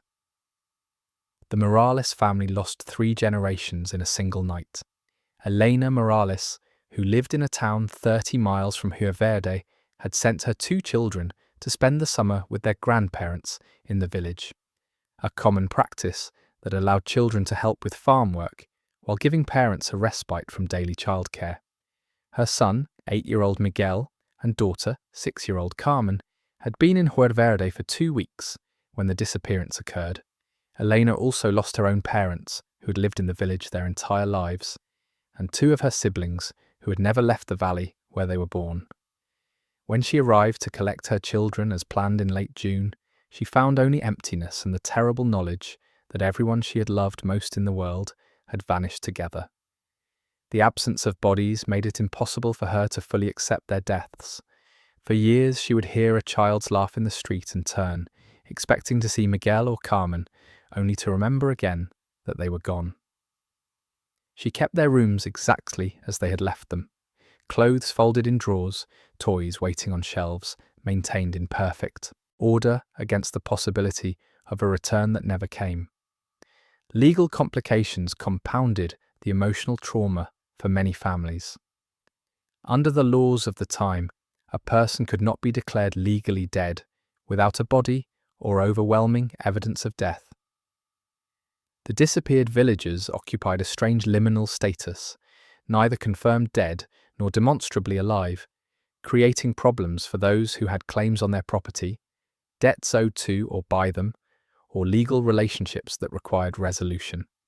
A merchant in a neighbouring town, who had extended significant credit to several Joyer Verde families, found himself unable to collect the debts or write them off, the legal system offering no clear path forward when the debtors had simply ceased to exist. Women who had lost husbands could not remarry without proof of widowhood, leaving them trapped in marriages to men who were gone but not legally dead. Children who should have inherited property from vanished parents found themselves in extended legal battles with distant relatives, courts struggling to apply inheritance laws to situations they had never been designed to address. The question of what to do with the abandoned village itself created additional difficulties. The land and buildings technically belonged to the families who had occupied them, but those families no longer existed to maintain ownership or give permission for others to use the property. Some relatives of the disappeared wanted to claim inheritance rights, while others argued that the village should be preserved untouched as a memorial. Local authorities eventually declared the site protected from development, but this left the structures to decay without maintenance, slowly crumbling as weather and time took their inevitable toll. A few families attempted to salvage belongings that had belonged to their lost relatives, entering the empty houses to retrieve photographs, documents, and items of sentimental value. These visits were invariably traumatic, confronting the bereaved with rooms that still smelled of the people who had lived there, with possessions arranged by hands that would never touch them again. Different families developed different strategies for coping with their loss. Some threw themselves into investigation, becoming amateur detectives who pursued every lead and theory, writing letters to authorities, consulting with experts, and refusing to accept that the mystery might never be solved. They formed informal networks, sharing information and supporting each other's efforts to find answers. Others chose to leave the region entirely, finding that the proximity to Joyer Verde kept their wounds perpetually fresh. They moved to distant cities where no landmarks reminded them of what they had lost, though the memories followed them regardless of geography. Still others remained but withdrew into silence, speaking rarely of the disappeared and discouraging questions from neighbours or strangers who wanted to discuss the case. Annual gatherings began informally in the first year after the disappearance, with families meeting on June 17th to share their grief and remember those who had vanished. These gatherings grew into established tradition, held each year at a church in the nearest large town. Families would come from across the region and eventually from across the country as people relocated but maintained their connections to the community of loss. The gatherings served multiple functions: religious memorial, mutual support, and continued assertion that the disappeared had existed and mattered. Photographs were displayed, stories were told, and the names of all 2,000 vanished residents were read aloud in a ceremony that took more than an hour to complete. For many, these annual events provided the only formal recognition of their loss, a collective acknowledgement that something terrible had occurred and that those who were gone deserved to be remembered. Children who lost parents faced particular difficulties. Extended family members took in orphaned children when possible, but the sheer number of children who had lost parents in Joyer Verde strained family networks. Some children ended up in institutions or were adopted by families who had no connection to the disappeared. These children grew up with fragmented memories of parents who had vanished when they were very young, relying on stories told by relatives and the few photographs that existed to construct images of the people who had given them life. As adults, many of these second-generation survivors reported feeling incomplete, haunted by absences they could barely articulate. They had lost not just parents, but also the entire web of extended family, community, and cultural continuity that would have shaped their identities. The disappearance had orphaned them not just from individuals, but from an entire world. Descendants of those who lost family members in Joer Verde continue to gather even now, nearly a century later, though most of the direct survivors have passed away. The memorial gatherings have become smaller, attended by grandchildren and great-grandchildren who never knew the disappeared but carry their absence nonetheless. They bring faded photographs and copies of documents, preserving the evidence that their ancestors existed and mattered.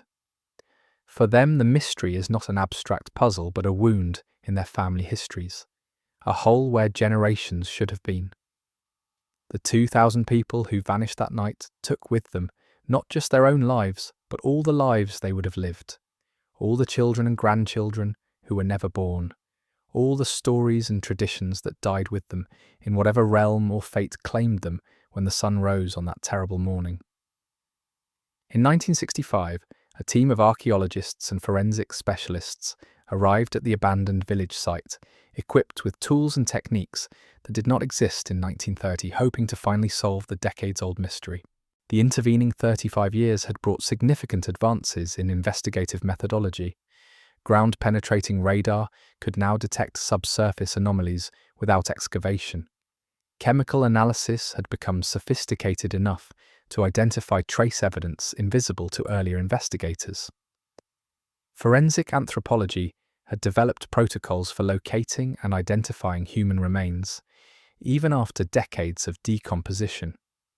The team, led by Dr. Rafael Sanchez of the National University, approached the investigation with confidence that modern science would succeed where earlier efforts had failed. They established a base camp in what remained of the village plaza and began systematic surveys that would consume 3 months of intensive work. Ground-penetrating radar surveys covered every square metre of the village and the surrounding area within a 2-mile radius. The technology worked by sending radio waves into the ground and measuring the reflections that bounced back from different materials and densities. Buried bodies, even after decades, would create distinctive signatures as the organic material decayed and left voids or changed soil chemistry. The team moved their equipment in careful grids, creating detailed maps of everything beneath the surface. They found old foundation stones from structures that had predated Joer Verde, abandoned wells that had been filled in generations ago, and natural rock formations that created interesting but irrelevant patterns in the data. They found no indication whatsoever of buried human remains, no anomalies that suggested mass graves or individual burials, no disturbances in the soil layers that would indicate digging and refilling at any point in the past 35 years. Soil samples were collected from hundreds of locations and subjected to chemical analysis in university laboratories. Decomposing bodies leave traces in surrounding soil, altering pH levels, increasing nitrogen content, and introducing chemical markers that persist for decades. The analysis could detect these changes even when no physical remains survived. Samples from Joer Verde showed normal soil chemistry, with no indication that significant amounts of organic matter had ever decomposed there. A few samples showed elevated levels of certain compounds, but these were traced to agricultural fertilizers and animal waste from the livestock that had lived in the village, not to human remains. The chemical evidence confirmed what earlier searches had suggested. No mass death had occurred at the site, or if it had, the bodies had been removed so completely that not even molecular traces remained. Excavations were conducted at several locations, identified as potentially significant during the surveys. The church, the plaza, and several houses were carefully excavated using archaeological methods that preserved and documented every layer of soil and every artifact encountered. The work proceeded slowly, with each shovelful of earth screened and examined. The excavations revealed the normal detritus of village life: broken pottery, lost tools, coins, buttons, and countless other small objects that had been dropped or discarded over the decades of habitation. They found no human bones, no burial sites, no evidence of violence or trauma. The layers of soil showed undisturbed stratification, with no signs of large-scale digging that would be necessary to bury 2,000 people. Dr. Sanchez noted in his field journals that the village appeared to have been abandoned rather than destroyed, and that if bodies existed anywhere nearby, they were either buried too deep for detection or had been removed entirely from the area. The 1965 investigation generated a detailed report that added new data, but no new answers to the mystery. Dr. Sanchez concluded that modern investigative methods had confirmed the findings of the 1930 investigation with greater precision, but had not revealed anything that previous searchers had missed. The thoroughness of the work made it possible to state with high confidence that human remains were not present at or near the village site, but this negative finding only deepened rather than resolved the central mystery. Where had 2,000 people gone if they had not died where they lived and were not buried anywhere nearby? Subsequent investigations in the 1980s and 1990s brought even more advanced technologies to bear on the question. Satellite imagery allowed researchers to examine the entire region from above, looking for patterns or features that might not be visible from ground level. The images showed the abandoned village clearly, its plaza and street patterns still visible despite decades of decay, but revealed nothing unusual in the surrounding landscape. No suspicious depressions or mounds that might indicate burial sites appeared in the data. Aerial photography, using different light wavelengths, including infrared, that could detect subtle differences in vegetation patterns that sometimes revealed buried structures or disturbed ground, produced no relevant findings. Geological surveys conducted in the 1990s used seismic imaging to map subsurface features for miles around Rio Verde. The technique, similar to that used in oil exploration, created three-dimensional models of underground structures by measuring how sound waves travelled through different rock layers. The surveys mapped aquifers, rock formations, and small underground chambers created by water erosion over millennia. None of these features showed any sign of containing human remains or connecting to the village in ways that might explain the disappearance. The geology beneath Rio Verde was thoroughly mundane, consisting of sedimentary rocks laid down millions of years ago with no unusual properties or anomalous structures. Historical researchers combing through archives and records sought documentary evidence that earlier investigators might have overlooked. They examined census records, tax documents, church registries, and personal correspondence that mentioned Rio Verde. The documents confirmed what was already known.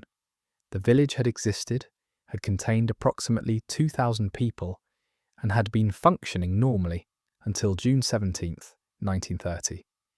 No hidden clues emerged from the historical record. No cryptic references to unusual events or strange occurrences appeared in letters or official reports from the months preceding the disappearance. The village's paper trail simply ended on June 17th, as abruptly as its physical existence had. Elderly witnesses, those few still alive, who had been adults in 1930, were interviewed again decades later. Researchers hoped that the passage of time might have loosened memories or allowed people to speak more freely about things they had been reluctant to discuss earlier. The interviews yielded nothing new. The elderly witnesses repeated the same accounts they had given in 1930, their memories of that time remarkably clear, given the decades that had passed. If anything, the interviews reinforced the original testimonies, as the consistency of the accounts across so many years suggested the witnesses were reporting genuine experiences rather than stories that had been embellished or altered through repeated telling. DNA databases, which came into use in the late 20th century, offered a new possibility for investigation. Researchers collected DNA samples from descendants of the disappeared, creating genetic profiles that could be compared against unidentified remains found anywhere in the country. The hope was that some of the Heerverde villagers might have ended up dead in distant locations and been buried as unknowns, their identities lost, but their genetic material preserved. Years of monitoring the databases produced no matches. The disappeared had not surfaced in morgues, hospitals, or burial grounds anywhere within the reach of the genetic testing programs. 7 decades of increasingly sophisticated investigation had produced an enormous amount of data, but not a single piece of evidence that advanced understanding of what had happened. Each new technology confirmed with greater precision what earlier methods had already established. The people of Heerverde had vanished completely, leaving no physical trace that modern science could detect or explain. Nearly a century after the disappearance, the village site lies overgrown and crumbling, reclaimed by the valley that once sustained a thriving community. Yet something about the place still feels wrong to those who visit. Nature has been slowly erasing the evidence of human habitation, vines crawling over walls, roots pushing through foundations, trees growing in what were once carefully maintained plazas and streets. The adobe structures that formed most of the village have weathered badly, their walls melting gradually back into earth with each rainy season. Only the church, built from stone and more resistant to decay, maintains a recognizable form, though its roof has long since collapsed, and vegetation grows thick within what remains of its walls. The outlines of streets can still be traced through the undergrowth, paths worn into the earth by generations of feet holding their shape even after decades of abandonment. What structures remain standing do so in various states of collapse. A few walls rise to their original height, maintained more by luck than by any inherent strength, while others have crumbled to knee height or disappeared entirely. The foundations of houses create rectangular depressions in the ground, their corners still visible where stones were laid with care by builders who expected them to support homes for generations. The plaza remains the most identifiable feature, its open space still clear of the largest trees, though covered in grass and wildflowers that bloom each spring without human eyes to appreciate them. The well that once served as a gathering point stands abandoned, its opening now covered with rotting boards placed there decades ago to prevent accidents, though few people venture close enough for the precaution to matter. Artifacts from the village's inhabited period occasionally surface, brought to light by erosion or the activities of animals. Visitors have reported finding pottery shards, rusted tools and bits of metal that might have been parts of household items or agricultural implements. These remnants are rarely collected, most visitors feeling a superstitious reluctance to take anything from the site. A few items have made their way into regional museums, where they sit in storage drawers labelled with Heerverde's name and the date of its emptying silent testimony to lives that ended or transformed in ways that cannot be understood. The objects tell nothing new, offering no clues beyond their mere existence as proof that people once lived, worked and built in this place, before vanishing as completely as morning mist. Modern visitors to the site, though not numerous, report experiences that echo across decades with remarkable consistency. The most common observation involves an oppressive silence that seems unnatural even for an abandoned location. Those who have walked through the ruins describe feeling as though sound itself is muffled, voices not carrying as far as they should, and even loud noises seeming to die quickly rather than echoing off the remaining walls. Some visitors note the absence of birds, remarking that, while the surrounding countryside shows normal wildlife activity, the immediate area of the village site seems avoided by animals. Trees within the ruins show little evidence of nesting, and the undergrowth lacks the small game trails that should be abundant in an area left undisturbed for so long. A sense of being watched troubles many who spend time among the ruins. People describe the sensation as persistent but difficult to locate. A feeling that eyes are following their movements, though turning to look, reveals nothing but empty spaces and collapsed walls. Some visitors report sudden temperature drops in specific locations, pockets of cold air that have no apparent source and do not correspond to shade or wind patterns. Others mention disorientation, moments when familiar directions seem confused and the path back to where they entered becomes momentarily difficult to find. These experiences, reported independently by people who have never spoken to each other, create a pattern of perceptual disturbance that adds psychological unease to the physical decay. Electronic devices behave strangely at the site according to multiple accounts. Cameras malfunction, displaying error messages or producing images with unexplained distortions. Watches, both mechanical and digital, have been reported to stop or run backward, while their wearers stand among the ruins, resuming normal function once they leave the area. Mobile phones lose signal even when surrounding areas have adequate coverage, and their batteries drain far more quickly than normal use would explain. These technical difficulties could potentially be explained by local magnetic anomalies or other natural phenomena, but geological surveys have found no such features in the area. The malfunctions remain another element of strangeness that accumulates around the site without offering clear cause or explanation. A smaller number of visitors report more dramatic experiences. Some claim to hear voices speaking in the distance, conversations in Spanish that fade when approached or cease entirely when the listener tries to focus on specific words. Others describe seeing shadowy figures at the edges of their vision, forms that disappear when looked at directly but reappear in peripheral vision as soon as attention shifts elsewhere. A few accounts mention brief glimpses of the village as it might have looked when inhabited, moments when crumbled walls seem momentarily whole or empty. Doorways appear to frame rooms with furniture and occupants before the vision dissolves back into ruins and weeds. These reports are treated with skepticism even by those who believe something unusual occurred at Juer Verde, but the people who describe such experiences typically insist on their reality with a conviction that goes beyond storytelling or imagination.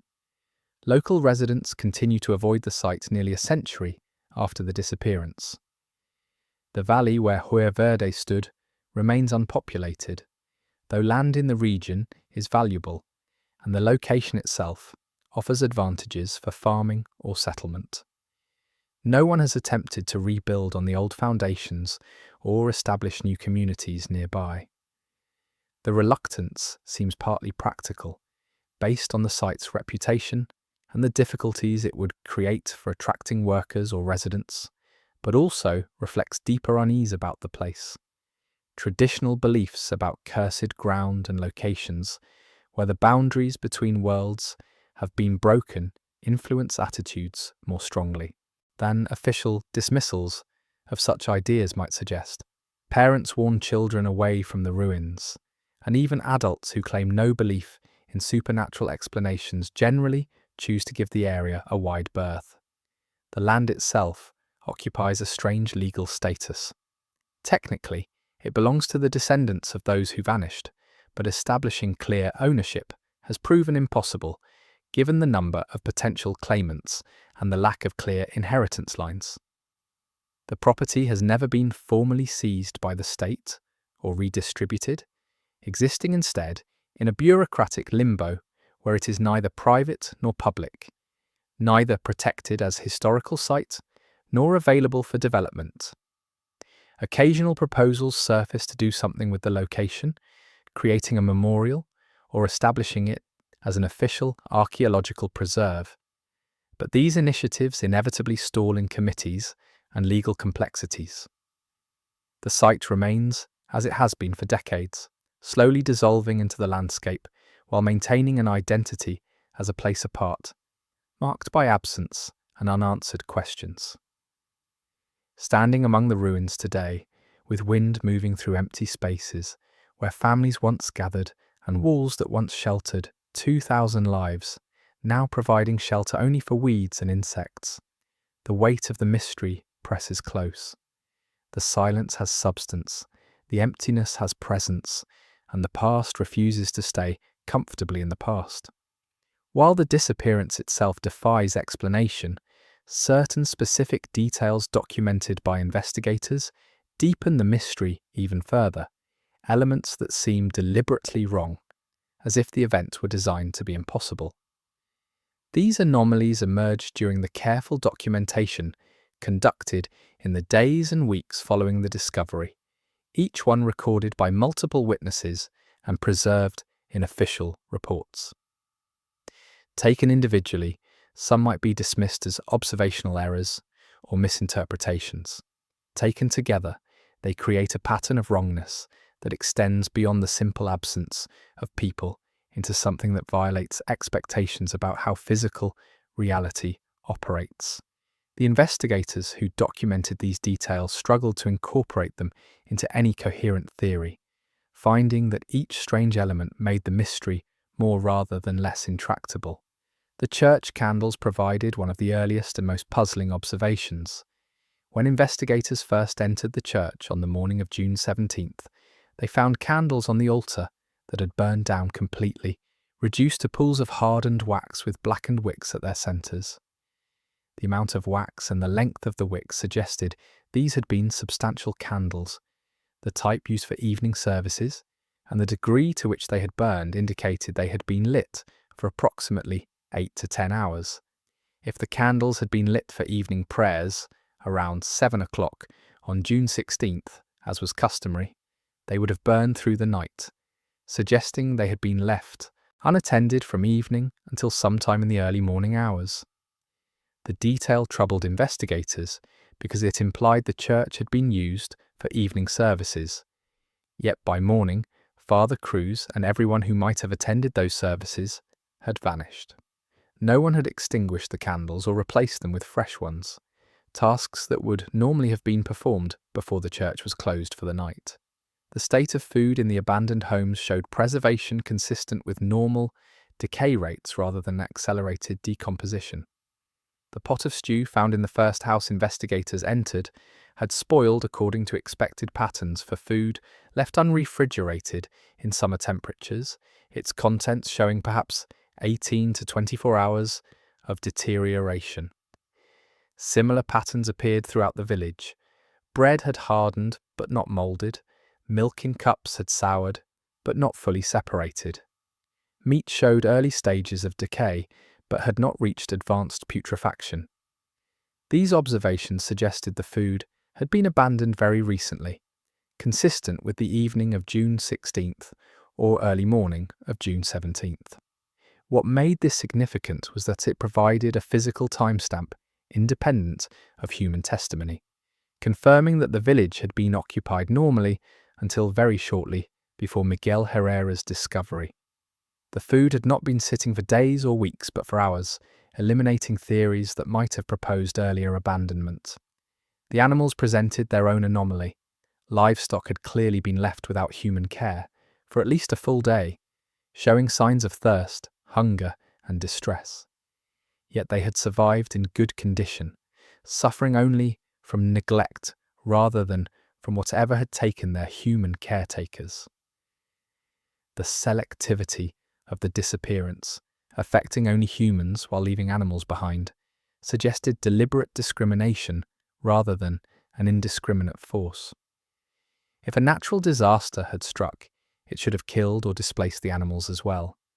If people had fled voluntarily, they likely would have released the animals or taken them along.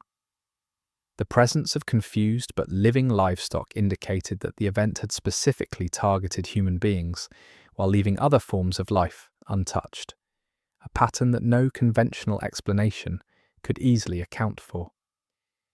The absence of footprints within the village itself struck several investigators as particularly strange. While the dusty streets and paths showed tracks from the investigators' own boots clearly, There appeared to be no older footprints beneath them, no layered impressions that would indicate people had been walking those streets in the hours before abandonment. The plaza, which should have shown heavy traffic from market day on June 16th, appeared oddly pristine once investigators thought to look carefully at the ground surface. Some attributed this to wind having blown dust over older tracks, but others noted that wind sufficient to obliterate all traces of foot traffic would have left other evidence of its passage, disturbing light objects and creating drifts against walls. The ground appeared undisturbed in ways that suggested not wind, but rather an absence of recent human movement, as though the villagers had vanished from wherever they stood without taking steps toward any exit. Temperature measurements taken in various parts of the village during the first week of investigation showed the site consistently cooler than the surrounding countryside by 2 to 3 degrees. The difference was small, but measurable and consistent across multiple readings taken at different times of day. Investigators initially attributed this to the shade provided by remaining structures, but measurements taken in open areas of the village showed the same temperature depression. The cooling had no obvious source and dissipated gradually with distance from the village centre, creating a roughly circular zone of lowered temperature centred on the plaza. Meteorologists consulted about the phenomenon offered no satisfactory explanation. Local topography did not support the formation of cold air pockets, and the temperature difference persisted even during hot afternoons, when any such pocket should have warmed. Several investigators reported that the air within the village had an unusual quality, described variously as heavy, thick, or slightly metallic in taste. The sensation was subtle, and not everyone noticed it, but enough people mentioned similar perceptions that it was documented in official reports.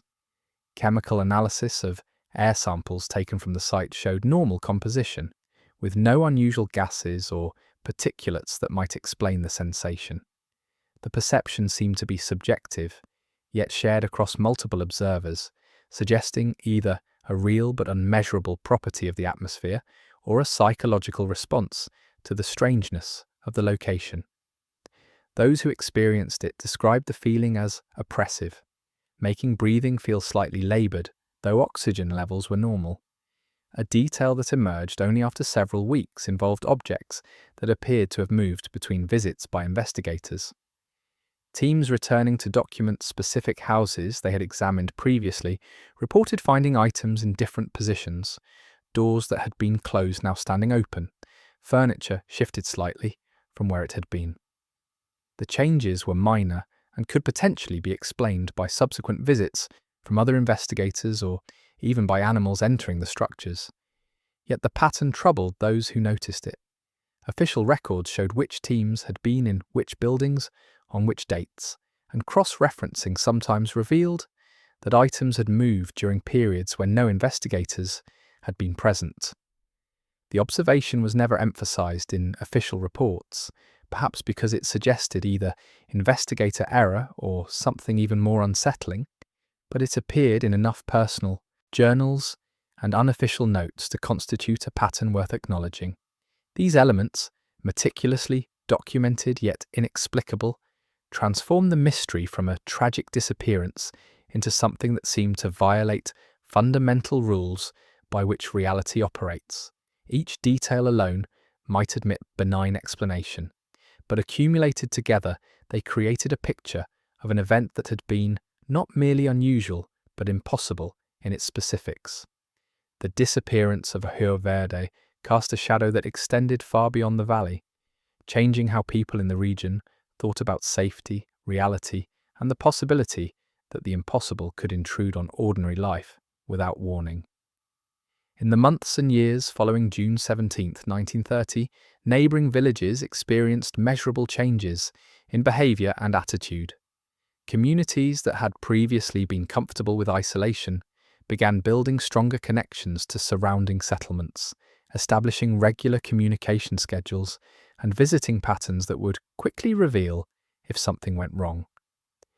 Families who lived on remote farms moved closer to towns, unwilling to risk the kind of vulnerability that isolation represented.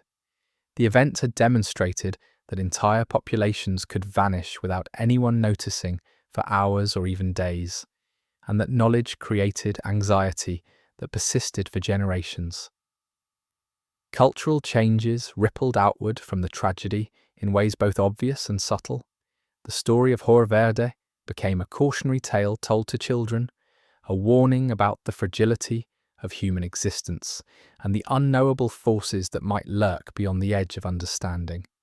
Parents used it to justify keeping families close, to explain why certain precautions were necessary, to instill awareness that the world contained dangers that could not be predicted or prevented. The village's name entered regional vocabulary as a reference point for inexplicable loss, a shorthand for tragedy beyond comprehension. To say something had gone the way of Hor Verde meant it had vanished completely, erased as thoroughly as if it had never existed. Artists and writers drew inspiration from the mystery, producing works that attempted to process the horror and incomprehensibility of what had occurred. Poems memorialized the disappeared, their verses trying to capture the particular grief of loss without closure, of absence without explanation. Songs were composed that told the story in ballad form, passed through generations and evolving with each retelling until the historical facts blurred into legend. Painters created images of empty villages and ghostly figures, visual representations of a tragedy that resisted literal depiction. These creative responses served multiple functions. They kept the memory alive, they processed collective trauma, and they transformed raw horror into something that could be confronted through artistic engagement. The case of Hor Verde exists within a broader pattern of mysterious disappearances that have occurred throughout history, though few match its scale or completeness. The lost colony of Roanoke, abandoned sometime in the late 16th century, with only the word Croatoan carved into a poster's explanation, shares certain qualities with Hor Verde, particularly the way an entire settlement ceased to exist between observed moments. The reported disappearance of the Inuit village of Anjakuni in northern Canada, said to have occurred in the 1930s, bears striking similarities in its details, though that case remains more disputed and less documented than Hor Verde. These parallels suggest either that such events happen with some regularity, hidden in remote places where discovery comes late, or that the human imagination, when confronted with abandonment and mystery, tends to create similar narratives regardless of the specific circumstances. What makes Hor Verde particularly significant among such cases is the combination of scale, documentation, and investigation. 2,000 people represents a population large enough to make simple error or misunderstanding implausible. The thorough documentation by multiple investigative teams using methods that evolved over decades created a record that resists easy dismissal. Unlike some mysterious disappearances that rest on second-hand accounts or unreliable testimony, Hor Verde's emptying occurred in a time and place where official investigation was possible, where records were kept, and where physical evidence could be collected and preserved. The mystery endures not because information is lacking, but because the information that exists refuses to support any coherent explanation. The question raised by Hor Verde extends beyond the specific fate of one village to touch fundamental assumptions about safety and predictability. If 2,000 people can vanish overnight from a peaceful settlement with no warning and no explanation, what does that suggest about the security of any human habitation? The case forces confrontation with the possibility that the world is less orderly, less knowable, and less safe than comfortable assumptions would prefer. It suggests that beneath the surface of routine and normalcy, forces or conditions might exist that can erase human presence as completely as wind erases footprints from sand. This realization carries psychological weight that extends far beyond the specific victims of the disappearance. Modern interest in the case has evolved with changes in media and technology.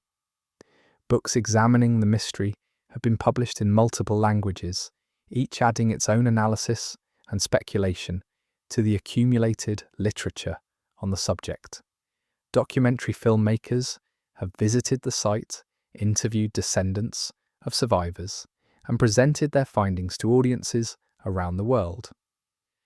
Online communities dedicated to unexplained phenomena discuss Joer Verde regularly, sharing theories and arguing about evidence with passion that spans decades. After the event, the case has become part of global consciousness regarding the unexplained, cited alongside more famous mysteries as evidence that reality contains elements beyond current understanding. The endurance of the mystery speaks to deep human needs and fears. The need for explanation, for causation that can be traced and understood, meets frustration in the complete absence of answers. The fear of arbitrary annihilation, of forces that could end existence without warning or reason, finds confirmation in the documented emptiness of the village. Between these poles, between the drive to understand and the terror of the incomprehensible, the case of Joer Verde maintains its psychological power.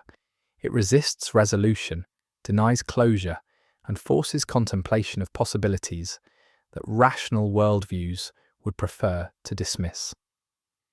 Philosophical implications extend into questions about the nature of time, space, and existence itself. If the villagers did not die in any conventional sense and did not travel anywhere detectable, then what does their absence mean? Do they continue to exist in some form or location that our instruments cannot measure? Did they step into a moment that is simultaneous with our present, but separated by barriers we cannot perceive? Or did they simply cease, erased from reality by forces that leave no trace of their operation? Each possibility challenges different aspects of common understanding about how existence works and what boundaries constrain it. The practical impossibility of the disappearance, the way it violates not just probability, but seemingly physical law, suggests either that our understanding of physical law is incomplete, or that exceptions to those laws can occur under conditions we have not yet identified. Science progresses by explaining phenomena that initially seem impossible, incorporating them into expanding frameworks of understanding. Yet decades of investigation using increasingly sophisticated tools have not brought Joer Verde's mystery closer to solution. The gap between what happened and what should be possible, according to current knowledge, remains as wide now as it was in 1930. For nearly a century, the valley has kept its secret. Researchers have searched, scientists have theorized, families have grieved, and the curious have speculated. Yet 2,000 people remain as vanished today as they were the morning Miguel Herrera found the empty streets. And the silence that descended on June 17, 1930, has never been broken. The village exists now only in records and memories, in photographs, and official documents that prove something was there before it ceased to be. The land holds nothing but ruins that nature reclaims more thoroughly with each passing year, and the mystery sinks deeper into time without coming closer to resolution. Perhaps some mysteries are meant to remain unsolved, not because answers do not exist, but because they exist in places human minds cannot reach or in dimensions human instruments cannot measure. Or perhaps the truth is simpler and stranger still, that the world we think we understand is far more fragile than we know, and that the boundaries between presence and absence, between here and gone, are thinner than we dare to imagine. The village of Joer Verde is gone, its people scattered into whatever realm or fate claimed them that night. But the questions remain, drifting like mist through the valley, and those who stand in that place can feel them pressing close. Where did 2,000 people go? How could they vanish so completely? And what force in this world, or beyond it, has the power to erase human beings from existence without leaving even a shadow behind?